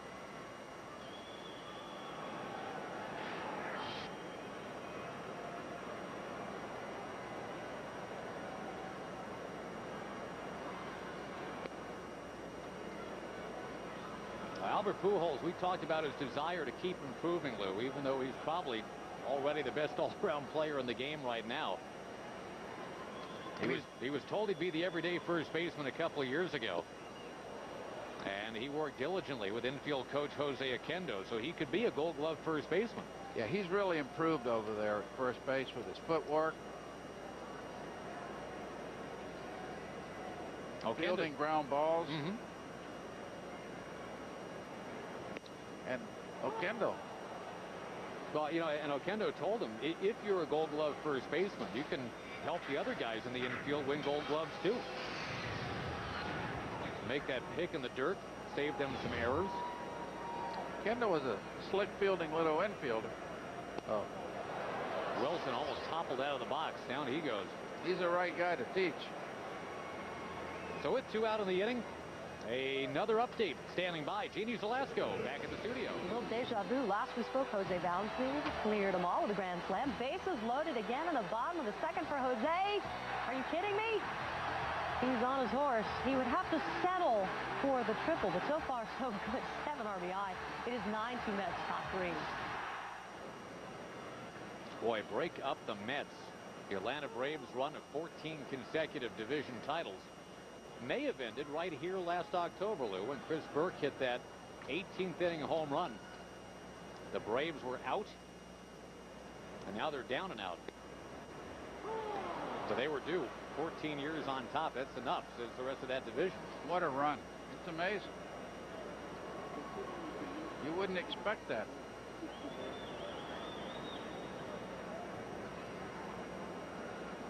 Surprisingly, the Florida team's in 2nd place in that division. Now, Joe Girardi has done a great job.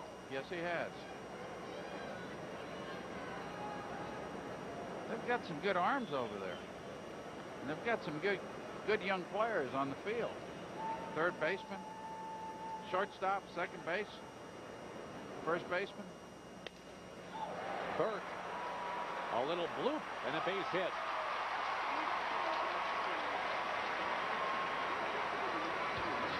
All right, talking about the Mets, of course, Pedro on the DL right now, but Tom Glavine going strong. Everybody's going strong on that team. Former Astro Carlos Beltran. You've got David Wright mashing.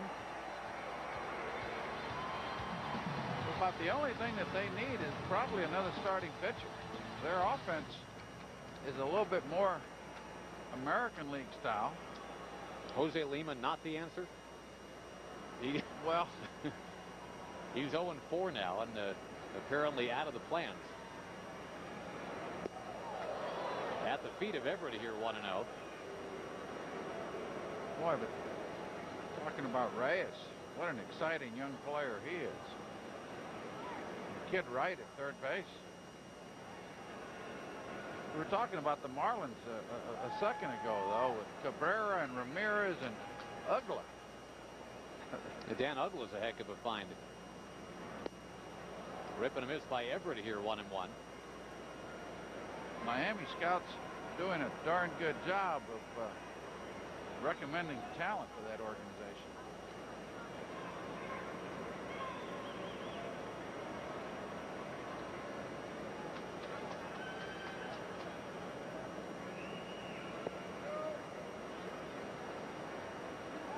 Josh Kinney out there taking over for not Jose Reyes of the Mets, but Anthony Reyes today. Reyes will end up with a no decision this afternoon. Everything even now. 4 runs on 6 hits both ways.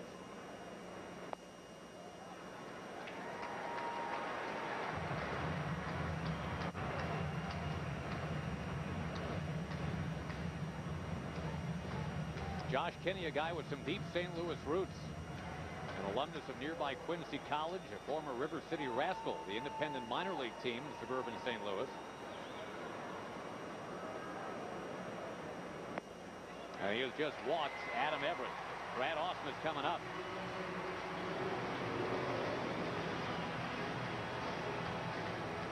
Well, St. Louis is, or Houston's got their bullpen working. I'm sure if Roger comes up this inning, they'll probably pinch hit for him.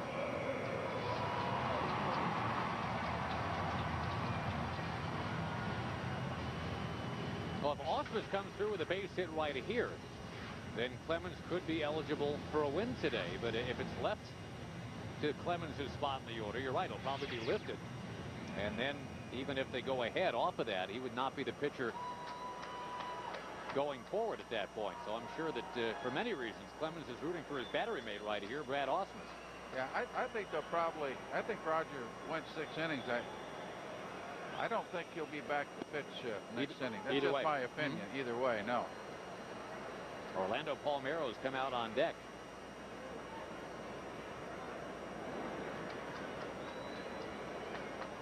'85 pitches for Clemens today. Remember, 25 of those were in the first inning. Well, with the All-Star break coming up, too, assuming he doesn't go out there, he'll get a nice breather for the second half. Probably get 5 or 6 days rest.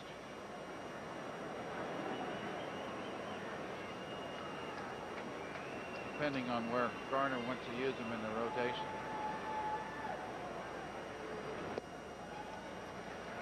Brad Ausmus in the throes of a 1-for-44 slump. Actually worked a walk last inning that was key. He ended up coming around to score on a Biggio 3-run homer.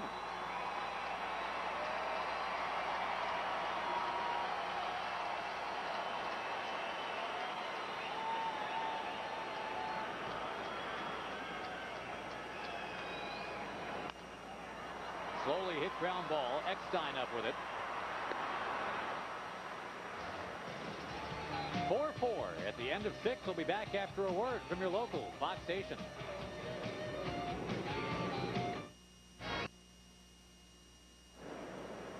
Roger Clemens in trophy form right there. The Roger Clemens Award dinner coming up Wednesday, the day after the All-Star game. That'll be here in Houston, July the 12th. They'll honor the top pitcher in college baseball.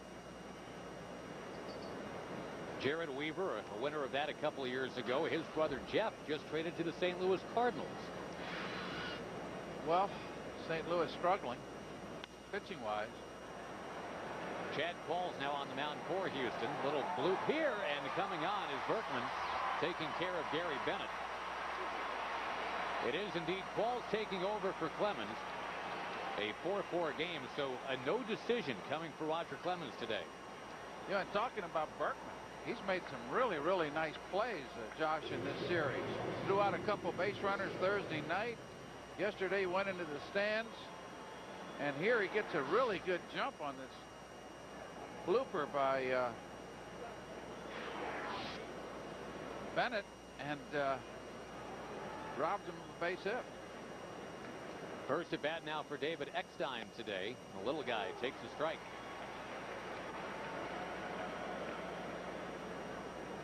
The Cardinals have now back-to-back in the order with Eckstein and Miles, probably the 2 shortest players in the National League. But miles and miles and miles apart for these 2 guys. Eckstein busting it down the line. He's out.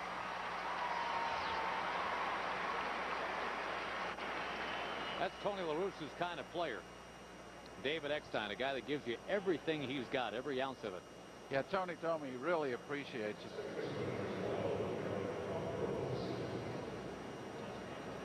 Really gives you all he's got. A couple of years ago, Sports Illustrated polled all the major leaguers, Lou. They asked who gets the most out of the least amount of talent. And the runaway winner to that question was Eckstein, about 2/3 of the vote. Doesn't surprise me at all. And from that same cloth, here is Aaron Miles. This is the 4th second baseman the Cardinals have used the past 4 seasons. They keep winning. They had a similar storyline. They brought up this kid, Bo Hart. Remember that? Another just kind of gritty guy that would get things done. Chad Paul's getting things done here. 5-pitch inning to get us to the stretch in a 4-4 tie.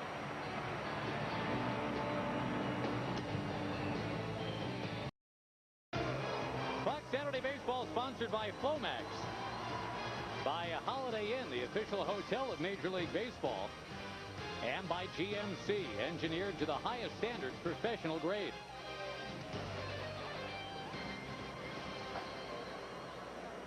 A 4-4 game, bottom of inning 7. Orlando Palmeiro pinch hitting, taking a strike. The 2 starters, Roger Clemens and Anthony Reyes, with 343 major league wins between them, Lou. 342 by Clemens. Neither man will add to that total today. It's in the hands of the bullpen now, bottom 7. Another sellout, as you mentioned, here to see the Rocket Man. 43,424 at Minute Maid Park. 9th largest crowd in the history of this facility.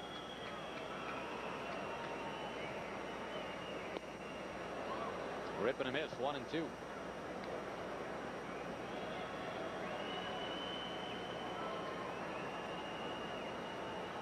Pitching has been the big issue for St. Louis, why they've taken a tumble of late. 4-13 in their last 17. But they've got some pretty good live arms. We've seen a couple of them today. Anthony Reyes and now Josh Kinney.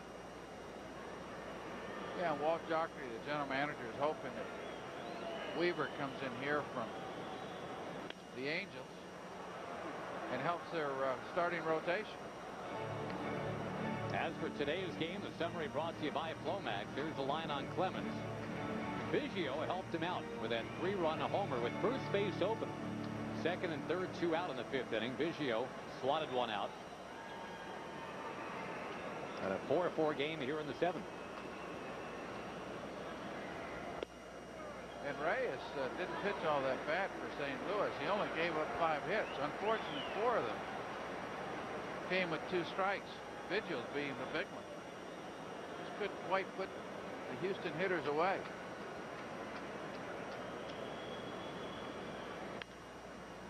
That ball chopped foul. The Astros and Cardinals play again tomorrow night.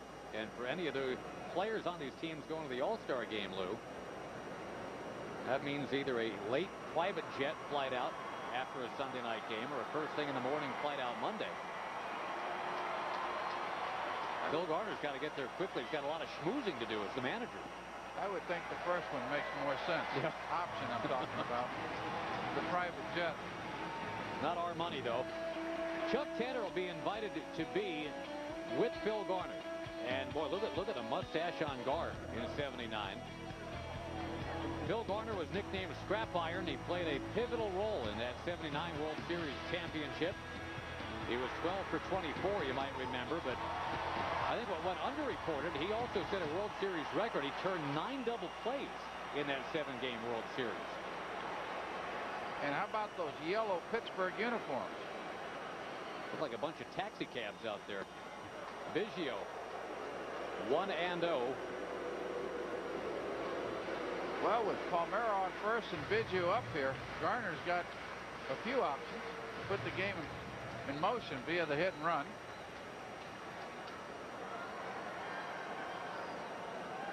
Well, it's interesting, too. Phil Garner heading off to manage the All-Star game because the Astros were in the World Series a year ago. Biggio, did that one hit him? Sure enough. He's the master. Nobody's ever been hit by more pitches in the history of Major League Baseball. And Biggio taking one for the team. 2 on, nobody out.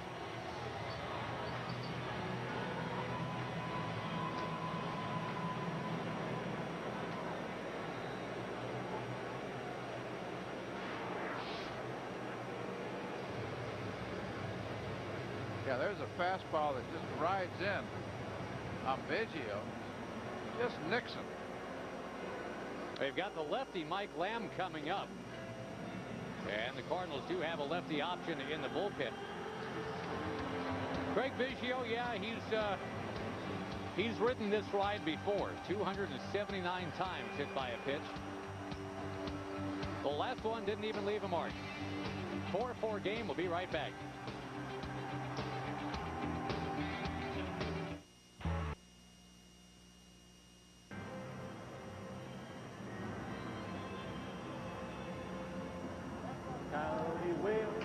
Along the trail, deep in the heart of Texas, rabbits rush around the brush, deep in the heart of Texas.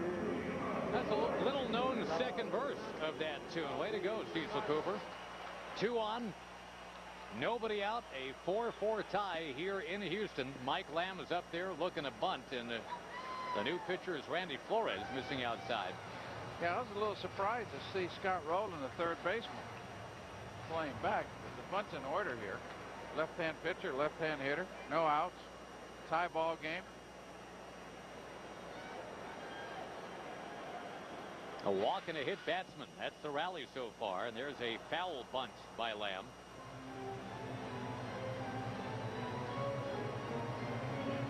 But the only thing you don't want to do here with the bunt is bunt it right back at the pitcher.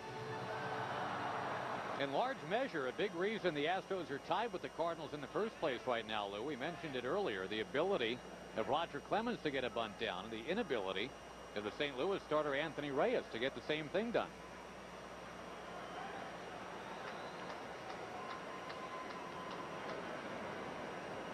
Look out.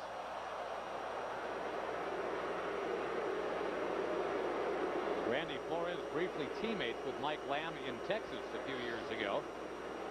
Trying to back him off the plate here in what has become an obvious bunt situation. Well, in that obvious bunt situation, what you want to do is throw a nice high fastball and see if the hitter will pop it up. That one knocked Lamb right off the plate.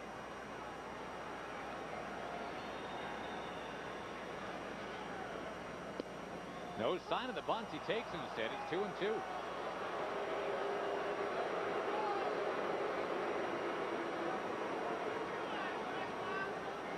Lamb's been destroying right-hand pitching this year, a little more mortal against the lefties.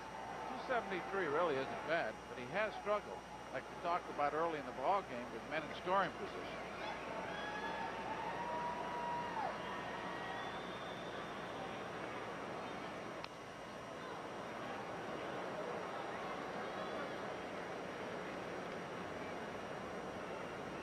Well, the Astros in a familiar position here, Lou. Approaching the All-Star break right around 500, looking up at the Cardinals, trying to make some noise heading into the break. Well, they played really well the second half of last season. They also have quite a few games left with the Cardinals.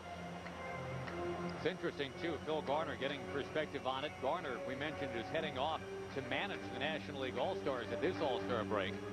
2 years ago at the All-Star break, he was getting hired for this gig in the first place. Jimmy Williams was sent packing, and Drayton McClain talked Phil Garner into coming out of retirement. Good move. Again, Lamb buckles back.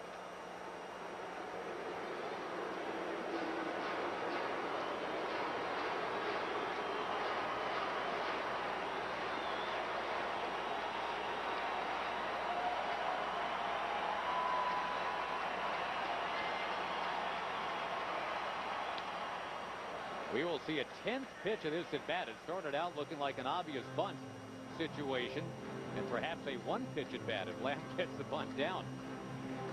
Now it's a 10-pitch epic. Tony doesn't seem too pleased. Wants to see his pitchers throw strikes. Lamb to left field, a base hit. They'll be loaded up, and there's nobody out in the 7th inning.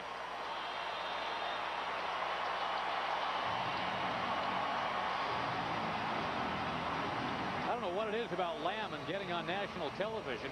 He gets 3 hits every time he's on Fox. That's his 3rd hit today. Well, that was a good at bat by Lamb. Saw a lot of pitches in the sequence. Went to left field with it. 2 strikes. Out comes Tony to make another pitching change. Boy, the Astros getting just a heap of 2 strike base hits today, Lou. And now with the righty Ensberg coming up in a big spot, they go to the bullpen yet again.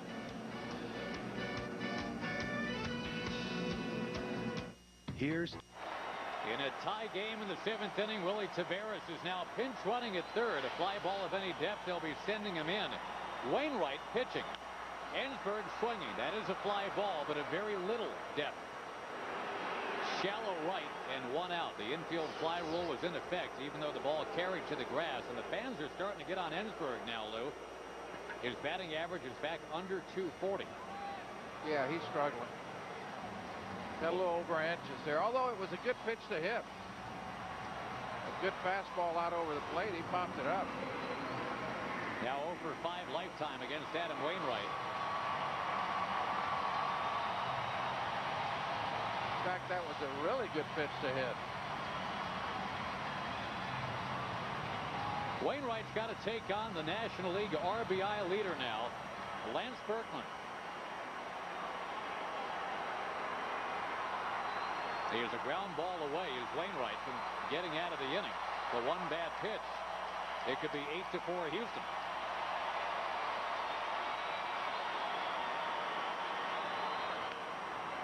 Well, Wainwright's done a really nice job for the Cardinals in these late inning situations.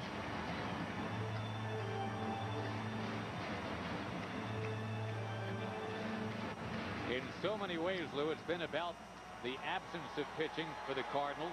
They look to glimmers of hope from guys like Wainwright. And boy, they need him now. Bases loaded, 1 out.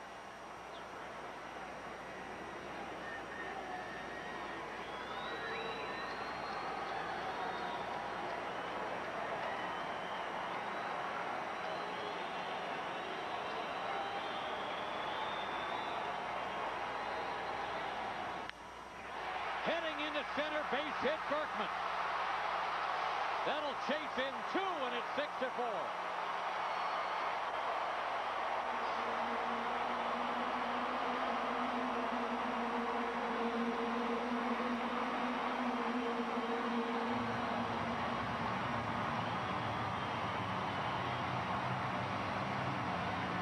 Biggio getting hit by a pitch, helped to set it up. Lamb with a big hit. Berkman ripped it up the middle. Well, they had the right guy up there. Came into the ball game 2nd in the National League in RBIs. This is his 3rd run batted into the game. Got a shot at that record we were speaking of earlier, Lou. Most runs batted in at the All-Star break by an Astro. Berkman's up to 79. Bagwell's got the record with 82. 1st and 3rd and still just 1 out. Preston Wilson to the plate. Well, the Cardinal pitchers have hurt themselves this inning with base on balls, the hit batter. And you're doing that in the bottom part of your lineup. All of a sudden, the middle part of your lineup comes in, and they do damage.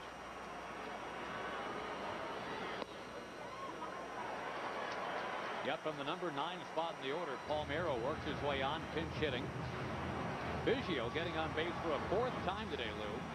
Getting hit with his 279th pitch at the big league level. And from there, 2 runs.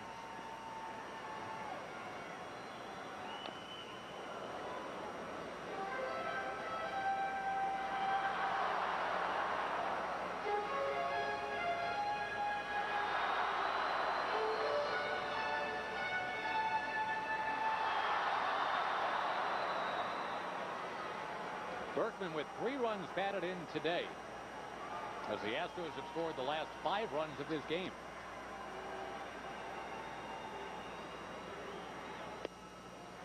in there, 2-2.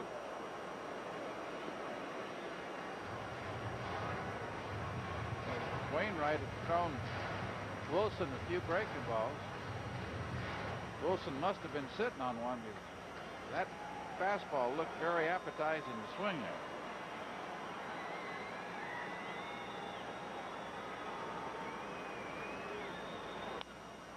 Breaking ball bounced to third. Roland starts it. Gets a one out there. A double play to get the Cardinals off the hook and out of the inning. But it's now 6-4 Houston on Fox.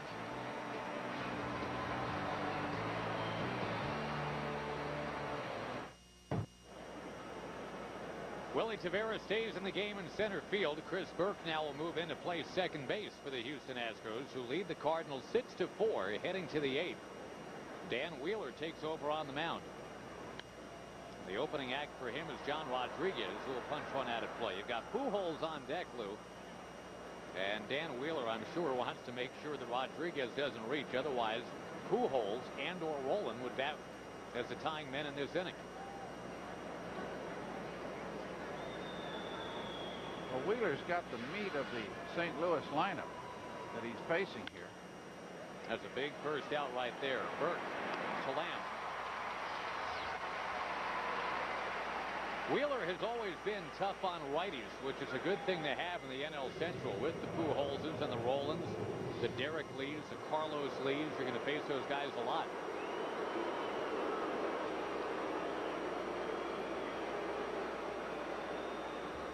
And Pujols in the past has won out against Dan Wheeler quite often. He's 5 for 8 off of him.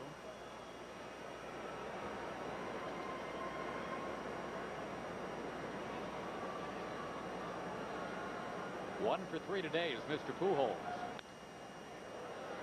And just 4 for 20 on the road trip for the Cardinals right now. Here's what you're talking about, Lou. 5 of 8. I don't think Dan Wheeler is the only guy that Albert Pujols has done that to. I think he's distributed his hits. A lot of National League pitchers contributed.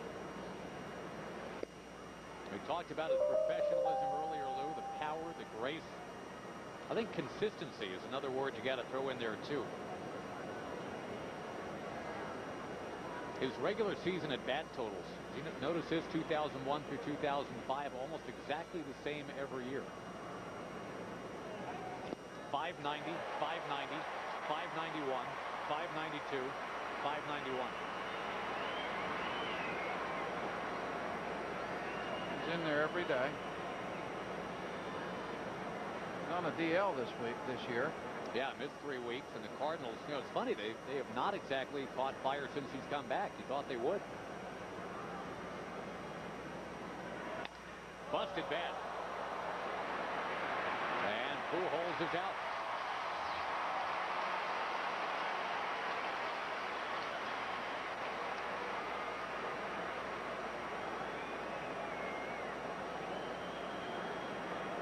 Well, that's a victory right there, huh? You not only get him out and break his bat. That was a good pitch by Wheeler. Got Pujols out in front on a really, really good slider down in the strike zone.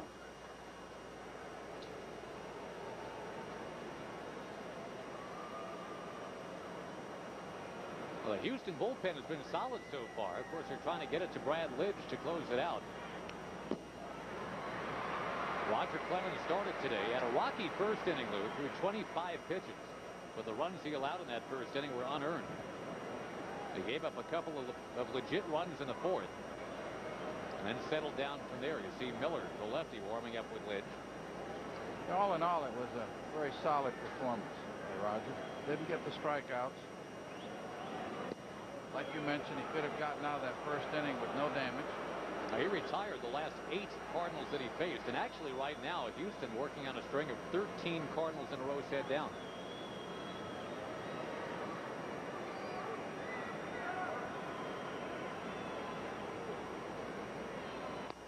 I really think they drew a lot of energy, and this crowd did too. That at bat by Biggio that culminated with a 3-run home run, tied the game.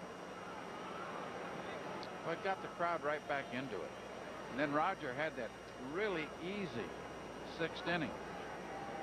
which kept the momentum on Houston's side. Right, that was an 8-pitch inning after the Biggio home run. There's a strike. I can see where Wheeler is tough on right-hand hitters. He hides that ball awfully well. You don't really get a good look at him. He's got a tight slider.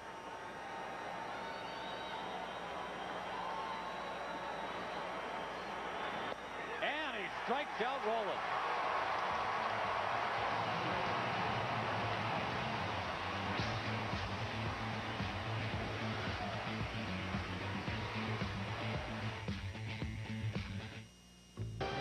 Fox Saturday Baseball sponsored by Pepsi Complete. Turn a fast and long-lasting double play against heartburn. By Mobile One, extended performance, the oil that's changing oil. By WebMD, better information, better health. And by Bank of America, keep the change only from Bank of America. The Astros coming all the way back today. They've scored the last 5 runs. They lead 6-4. Scott Spezio will come in to play left field now. And a new pitcher for the Cardinals. Braden Looper takes over, getting into his 37th game of the year.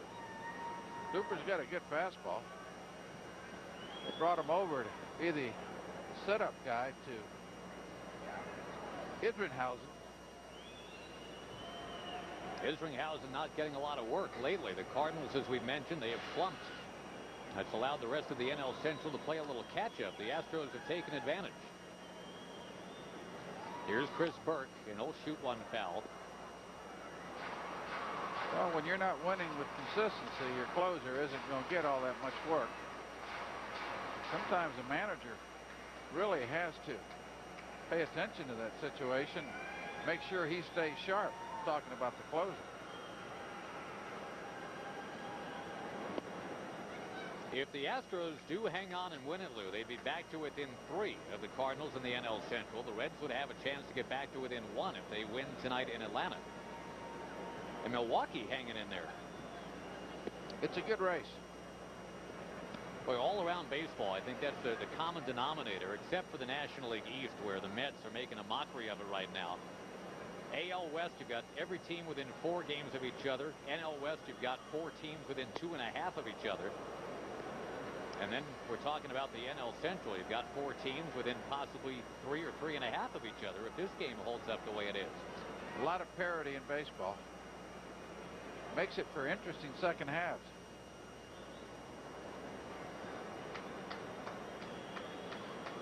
Two to Burke. Got him.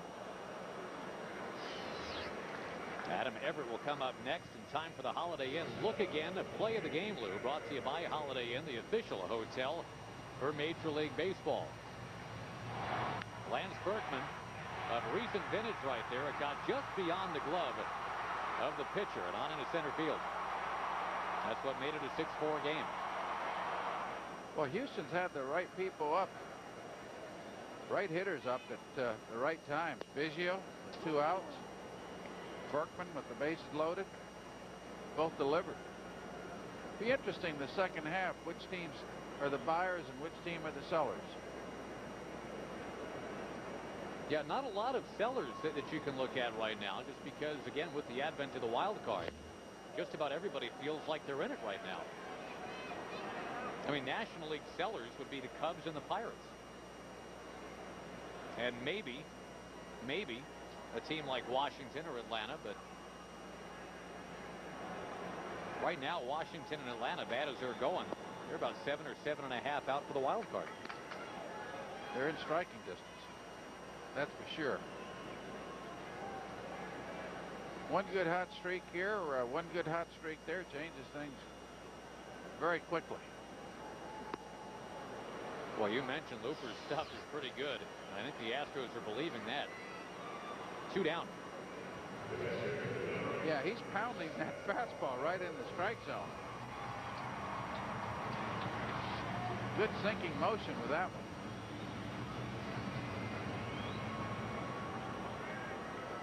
You know, it's interesting, too, Lou. It took only 89 wins to get the National League wild card last year. This year, 86 or 87 might do it.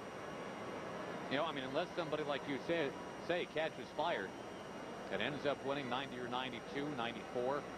and leaving everybody else behind. Could be one of those years where 85 is first, right ahead of, you know, a bunch of 83s and 82s. I remember a few years ago where the Minnesota Twins won their division with what, 80, 83, 84 wins? Ausmus, boy, he needs a hit. But Pujols in full-scale deny mode right there. Ausmus won for his last 46. But the Astros are up 6-4, end of 8. What would it take to keep your personal financial information? The Astros are leading 6-4. It's a game that has seen a pretty good modicum of defense here. Albert Pujols. Cat-like over there at first.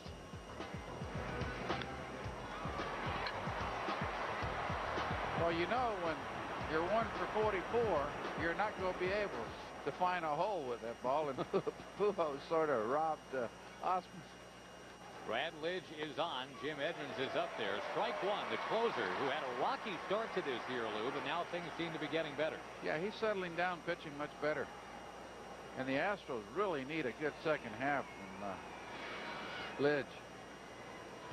Outside here to Jim Edmonds. It'll be Encarnacion to follow. You know, looking at his numbers, his ERA is high. His hits per innings pitched are very good. His strikeouts. The problem has been the walks. 21 walks in 40 innings.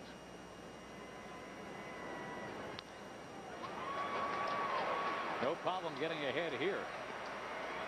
Big, strong kid.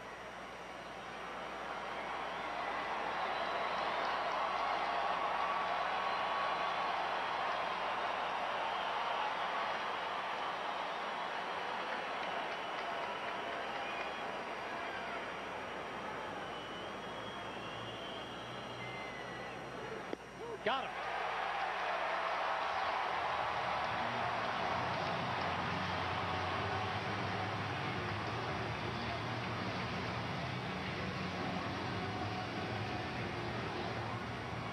Well, the last two Cardinal hitters, Edmonds and Rowland, haven't been too happy with called third strikes. Look how softly Ausmus caught and framed that ball, giving the home plate umpire Ron Kolpa a look at it. It's a big first out. Here's Encarnacion. That one is inside. And Lidge has really got a good late breaking tight slider.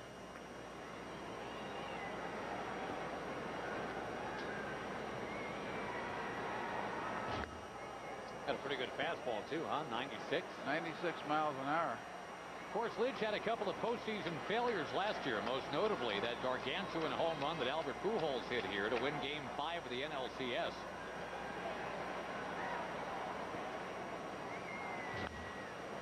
Encarnacion drills it out that way, left center, but not deep enough.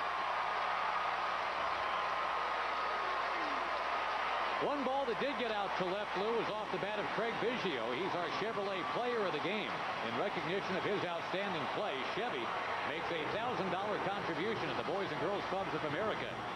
Chevy, an American Revolution, and that was a 9-pitch at bat with first base open. Biggio getting it done. Well, he had a really good ball game. Couple walks, 3-run homer. Scott Spezio. And he drives it to right. Spezio gone. 6-5.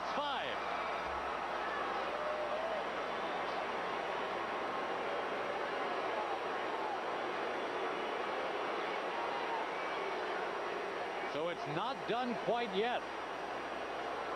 Spezio's first ever hit off Brad Lidge.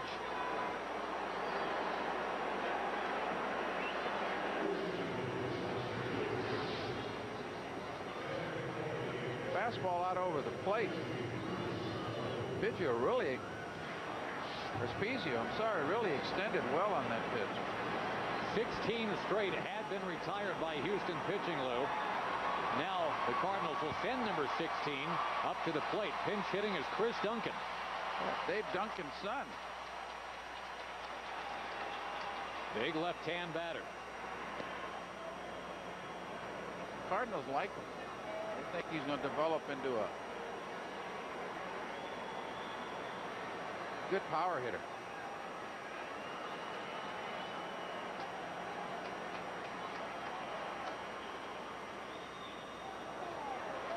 Doesn't offer at that tough slider from Lidge. So he got 6-5 at the plate and 5-6 on deck. David Eckstein hoping to hit. He needs Duncan to get on. David and Goliath.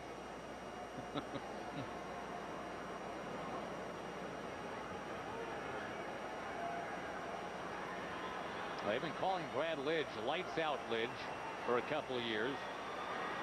They didn't flash that on the scoreboard when he entered, though, here in the 9th inning today. Well, he got 2 quick outs. Tried to get ahead of Spezio with a fastball. Pours one in here to make it 2-1 on Duncan. Spezio didn't let him.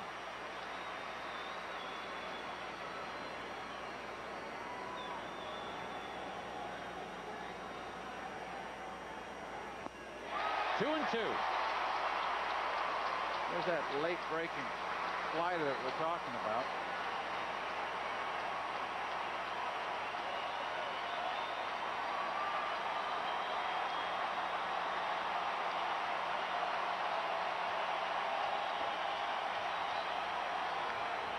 Punched into center field, and the Cardinals are still breathing.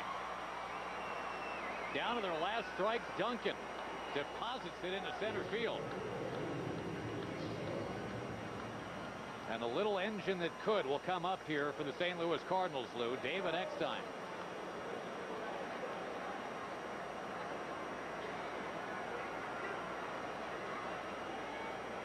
Well, Lidge gets a ball up here in the zone that Duncan can handle.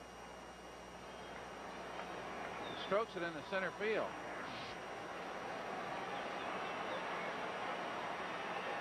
Good 2-strike hitting.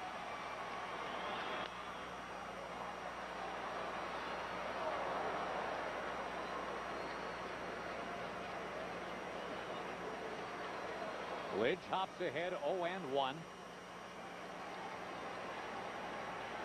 Ensberg's guarding the line over there at third base.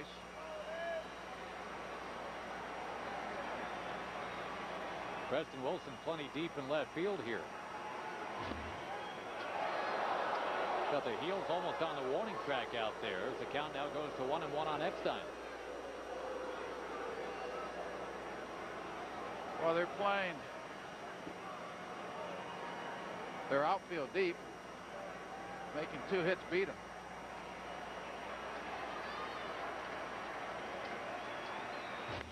Eckstein flashing it out of play. We'll see if this NLCS flashback continues for Lidge or if he can end the drama right here. Roy Oswalt loosening in the bullpen. He's heading to the All-Star game. Doesn't have to pitch until then.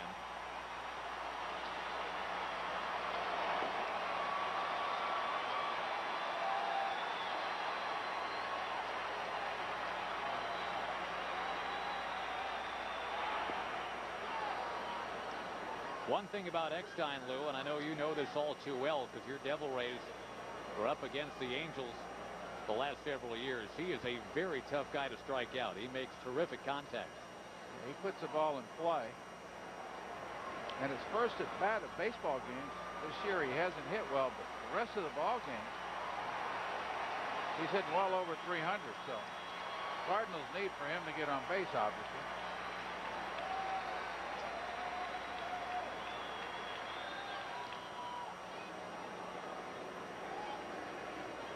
Now the Cardinals were down to that last out. Spezio rocketed the home run. Duncan worked for a single. And now it's 2-2 on Eckstein.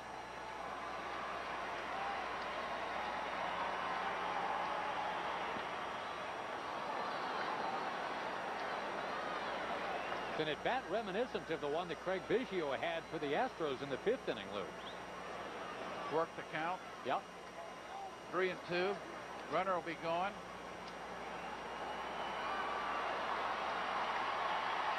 As an outfielder here, you want to make sure you cut the ball off in the alley. Keep that tying run from scoring if at all possible. Inside. Brad Lidge, we mentioned the letdown. that Mr. Lights Out had in the NLCS last year. Astro fans know it all too well. A mammoth home run by Albert Pujols. Now, no need to worry about Pujols quite yet. But as Aaron Miles will come to the plate, Pujols goes to the hole, Lou. You've had an inning that started out looking like it was no big deal blossom into something where Pujols could indeed hit. Yeah. 2 quick outs. Spezia with the home run ball. Duncan with 2 out or 2 strike hit. And Eckstein does a real nice job working the count, getting on base, keeping the inning going.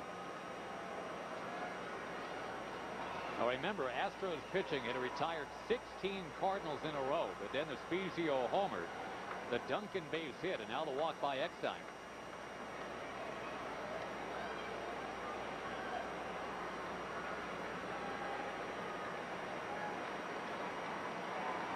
Aaron Miles is 0 for 4.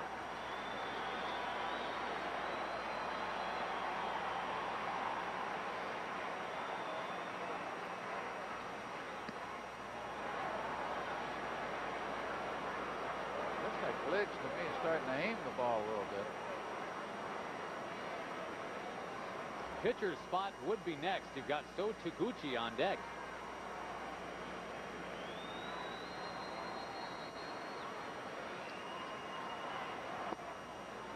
He falls behind 2-0.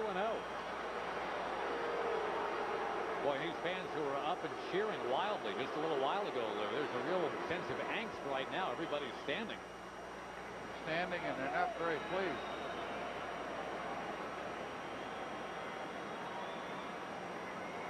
Garner's got a little bit of a worried look.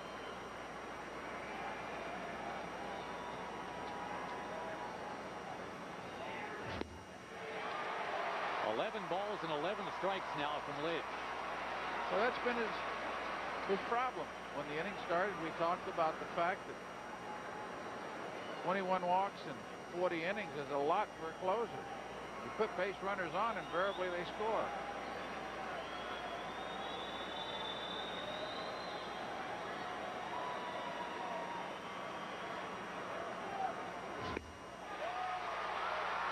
Once again, the Astros within a strike. Now that was a pretty good pitch to hit. Fastball right down the chute. Let's see what happens now. 2-2.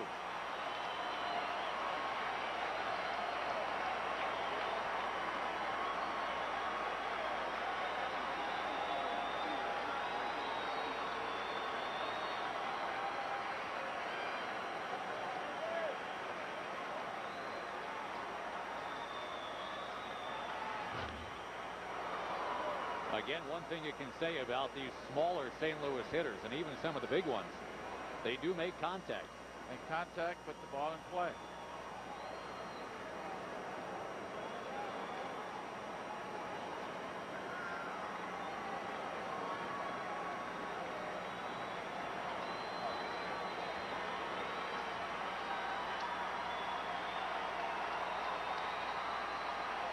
Two on, 2 out.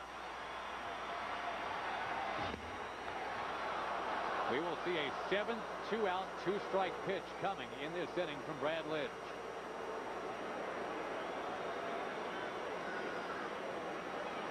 Awfully dangerous now with the count full, Lou. These runners will be going. And that trailing runner, the go-ahead man, is Eckstein. He can fly.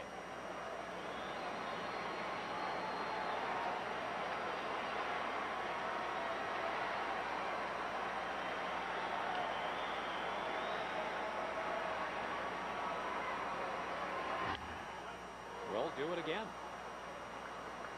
And Eckstein had a really big lead over first base. Ball in the gap, he can score. So with that bullpen working, it'll be really interesting if the inning continues. What Phil Garner will do, if anything. This is his closer, the guy they call lights out.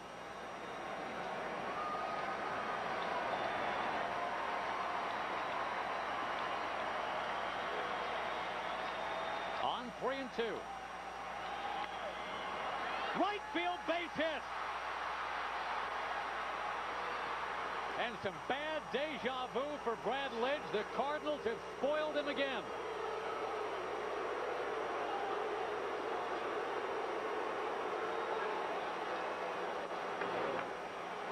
Spezio ignited it with the 2-out solo homer.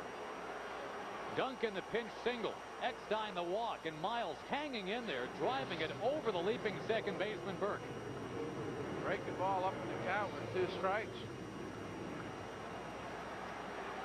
Been some good 2-out hitting.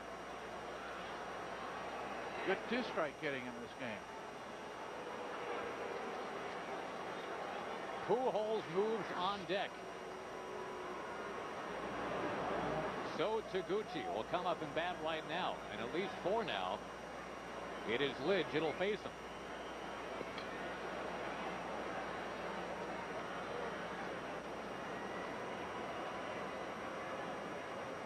Boy, some 2-out lightning here from the Cardinals. The least thing you want to do is hit Taguchi and have Pujols up in this situation.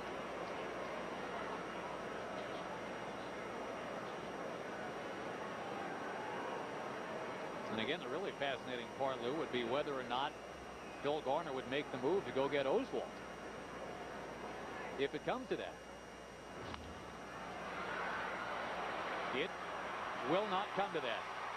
6-4 fielder's choice, but Lidge blows the save. He had 2 outs, nobody on in the 9th. We're tied at 6. Well, you've seen the last couple of years the National League Championship Series here on Fox, Lou, has been tremendous theater provided by the Cardinals and the Astros. And here we are, regular season. In July, getting ready for the All-Star break. You'll see the All-Star game on Fox on Tuesday, and a lot of the participants in this game will show up on your screen on Tuesday. Here's some great theater going right now. 6-6. Bottom 9, Yadier Molina comes on to catch, and that leaves Tony La Russa without a bench. Yeah, it's a really competitive ball game, and both managers have gone 100% trying to win this ball game.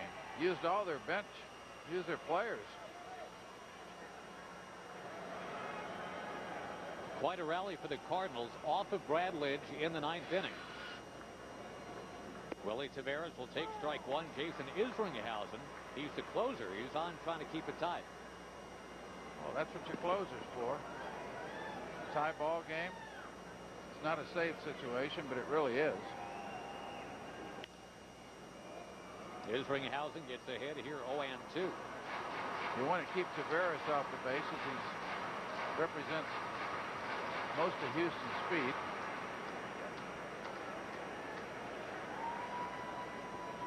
But Molina had that slight concussion first game of the series on Thursday night, and he's back there catching. I think Tony La Russa ideally would have loved to have sat him down the entire day today. But having lifted Gary Bennett for the pinch hitter Chris Duncan, you had to get Molina in the game. And here's what you're talking about, Lou, from Thursday. Yeah, breaking ball that just backed up. Hit Molina flushing back of the head. Well, as you say, with Taveras and his terrific speed, the absolute right here is that Isringhausen doesn't even want to consider putting Taveras on base.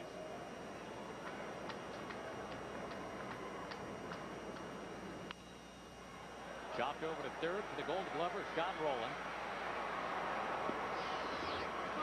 So 1 up, 1 down, bottom 9. Jason Lane will come up to pinch hit.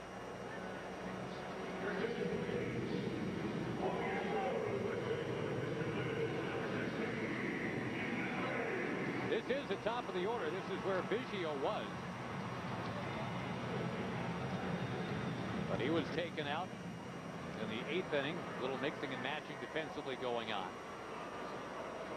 And again, if this game does toddle off into extra innings and more than one extra inning, Lou, the Cardinals completely without a bench right now. They've got everybody in the game. Oh, and Molina, I think, whiffing on that. And the home plate umpire, Ron Coppola, got it.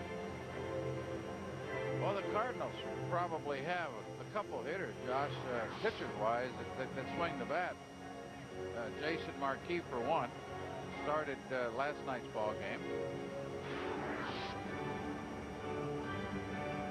But that's what happens invariably in these close ball games. You start double switching a lot. A lot of your good players are sitting on the bench at the end of the ball game. You've got to be careful. Sometimes it can't be avoided. That's why, for many reasons, that 18-inning game between the Astros and the Braves last October was so fascinating. The number of times it would roll over to a key part, with, say 2 on, 1 out, and the next couple guys coming up, you've got, say, a pitcher and, your backup catcher. And on they went for 18 innings in that game.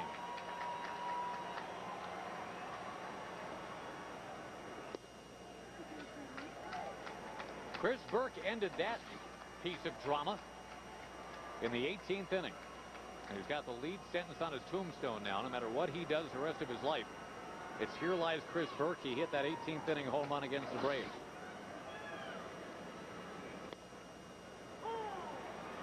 Two and one the count to Lane.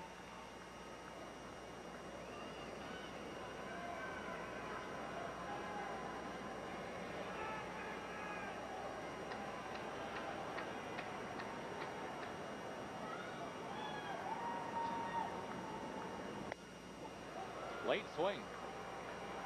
And Isringhausen, kind of interesting, Lou. His cutter has been kind of in and out for him this year. Lately, he's been going with the more straight-on, here it is type of four-seam fastball. The results have been pretty good. They've been good. He's also added a little bit of a sinker and a changeup to left-hand hitters. So Tony likes the equipment that he takes out there. Not close right there, though. Straight on a heat. Down goes Lane. He's having a tough year.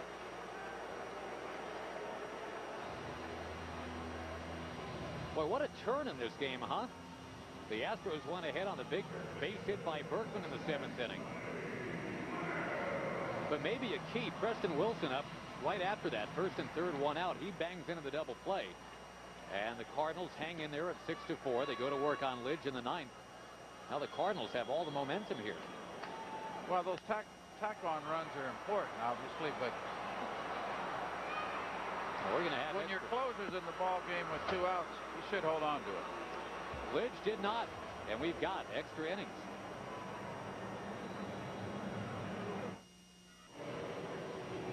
Well, last year's postseason failures of Brad Lidge we have documented. It was an inning, though, today that did not feature an Albert Pujols at bat, but there was a failure today for Brad Lidge. 2 runs allowed with 2 outs in the top of the 9th. And this brings a 10th inning along, and believe it or not, Roy Oswalt into the game. It's his first relief appearance, Lou, since Game 7 of the 2004 NLCS. These same 2 teams, the Astros and the Cardinals. That one, of course, won by St. Louis. It was Oswalt on a relief of Roger Clemens. Clemens, remember, started today. Well, we talked about both managers going all out to try to win this ball game. Perfect example of it.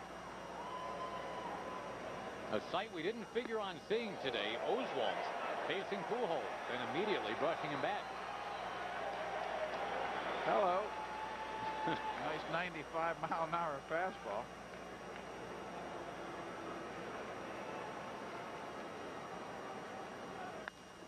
Pujols opposite field after getting brushed back. He will deliver the home run.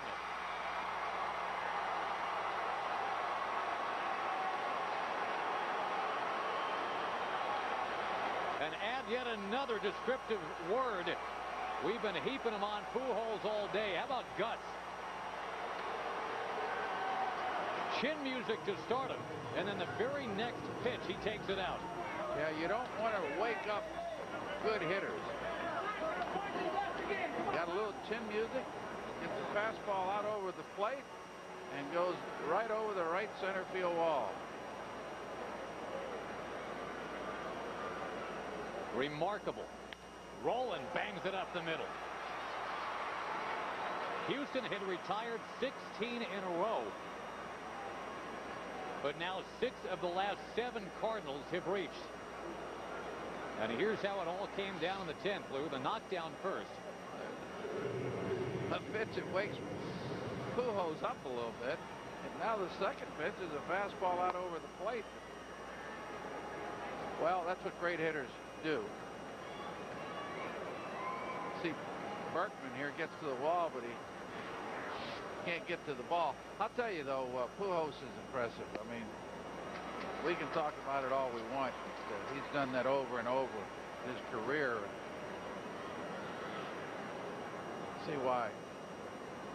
He's as good a hitter as there is in the game.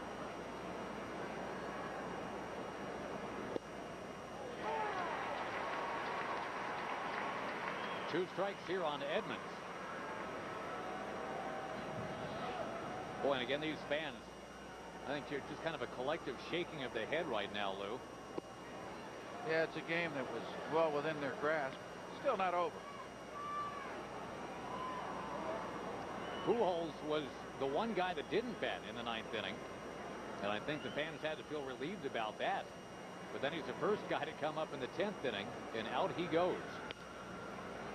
Edmonds a bouncer to second. Astros turning 2.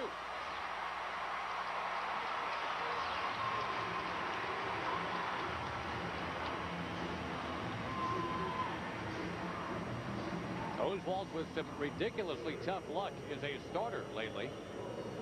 Losing the back-to-back complete games. He is now on in relief for only the 11th time ever at the big league level. Boy, it shows you the importance of the ball game. Houston coming into this game 4 back, needing a win. And they were within and out of getting a 2-run win, Lou. Well, they had 2 outs, nobody on, and their closer just couldn't hold on to it. Out Spezio, the wake-up call home run. Chris Duncan should get some credit, too. He came off the bench, lined the single. And how about David Eckstein's at bat? He was down 1 and 2, was spraying foul balls all around, worked the count full, drew the walk, and set it up for Aaron Miles. Yeah, you walk people or hitters in the 9th inning, and they score. Rip and a miss by Encarnacion. So a very interesting twist with Pujols getting it done, of course, last October. And also getting it done, about 3 minutes ago here in Houston.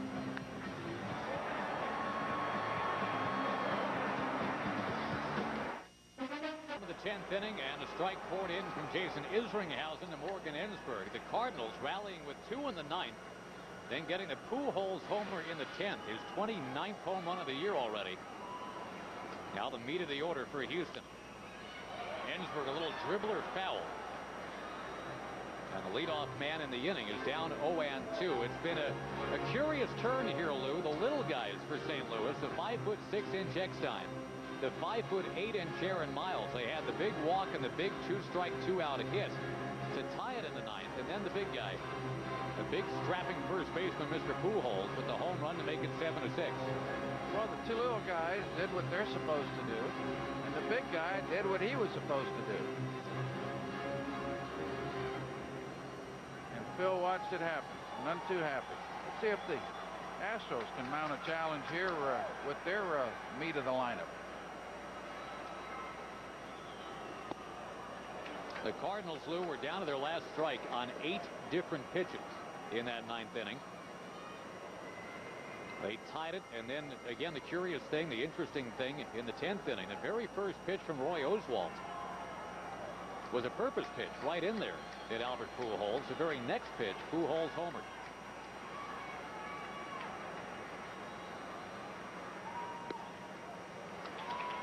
Now, one thing we can say about Ensberg, even though he's not having a great year, batting only .237. You pointed this out earlier, Lou. He's walked a ton.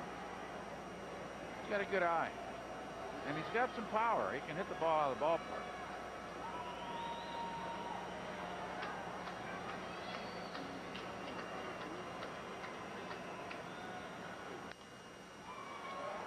Good swing there at a high fastball. Isringhausen worked, of course, in the 9th inning, Lou, and needed only 11 pitches to get through that inning. He pitched 2 innings against the Royals a week ago, and that didn't go real well. He lost that game.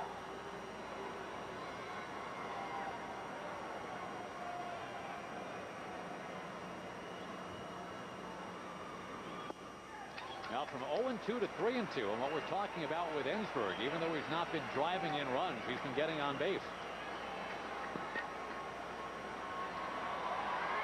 Eisenhausen is well rested. 2 innings. Shouldn't be much for him.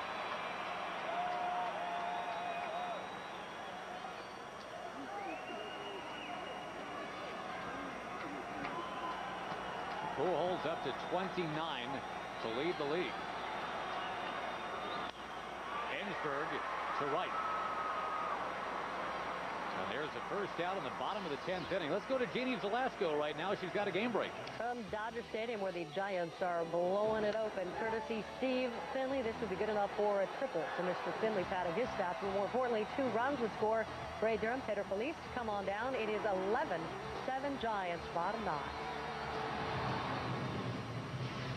Thank you much, Jeannie. Right here, 7-6. On the heroics by Albert Pujols in the top of the inning.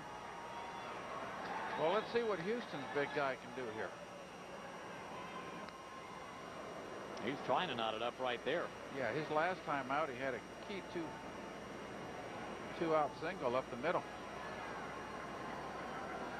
Drove in a couple runs. Put Houston ahead.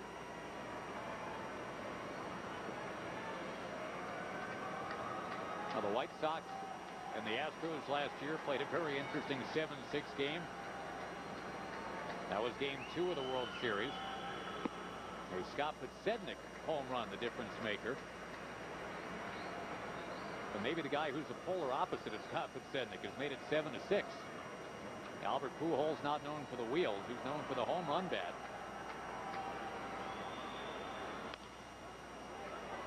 That is a fair ball, and Berkman never ran. He's standing there looking around like, wait a minute. He was positive that ball was foul. It was called fair, and there's 2 down. Well, this is a chopper right down the first baseline, and immediately you see the first base umpire signal fair ball. He made the right call.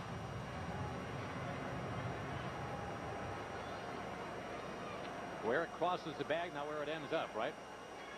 Exactly. Now it's the Astros down to their last out.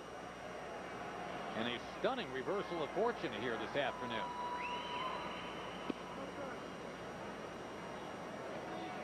Again, if you're just joining us now, the Astros had set down 16 Cardinals in a row. They had a 6-4 lead with 2 out in the 9th. The Cards found a way to tie it. Pujols homered to put him ahead in the 10th.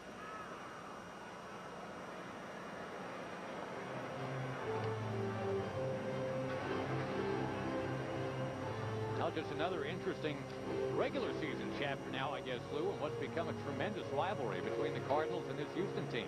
Yeah, they play again tomorrow night, and then 7 times in September.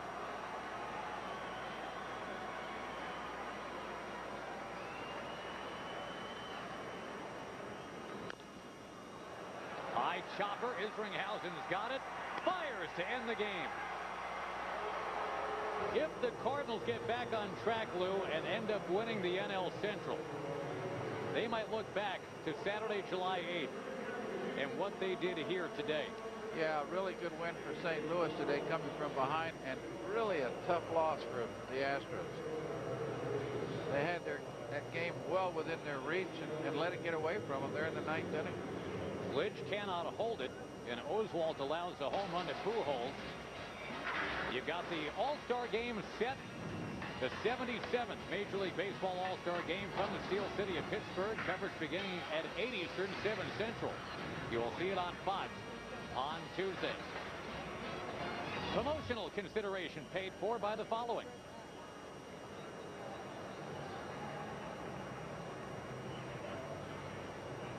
And for more information on today's game and the latest in baseball news, we invite you to log on to foxsports.com, powered by MSN.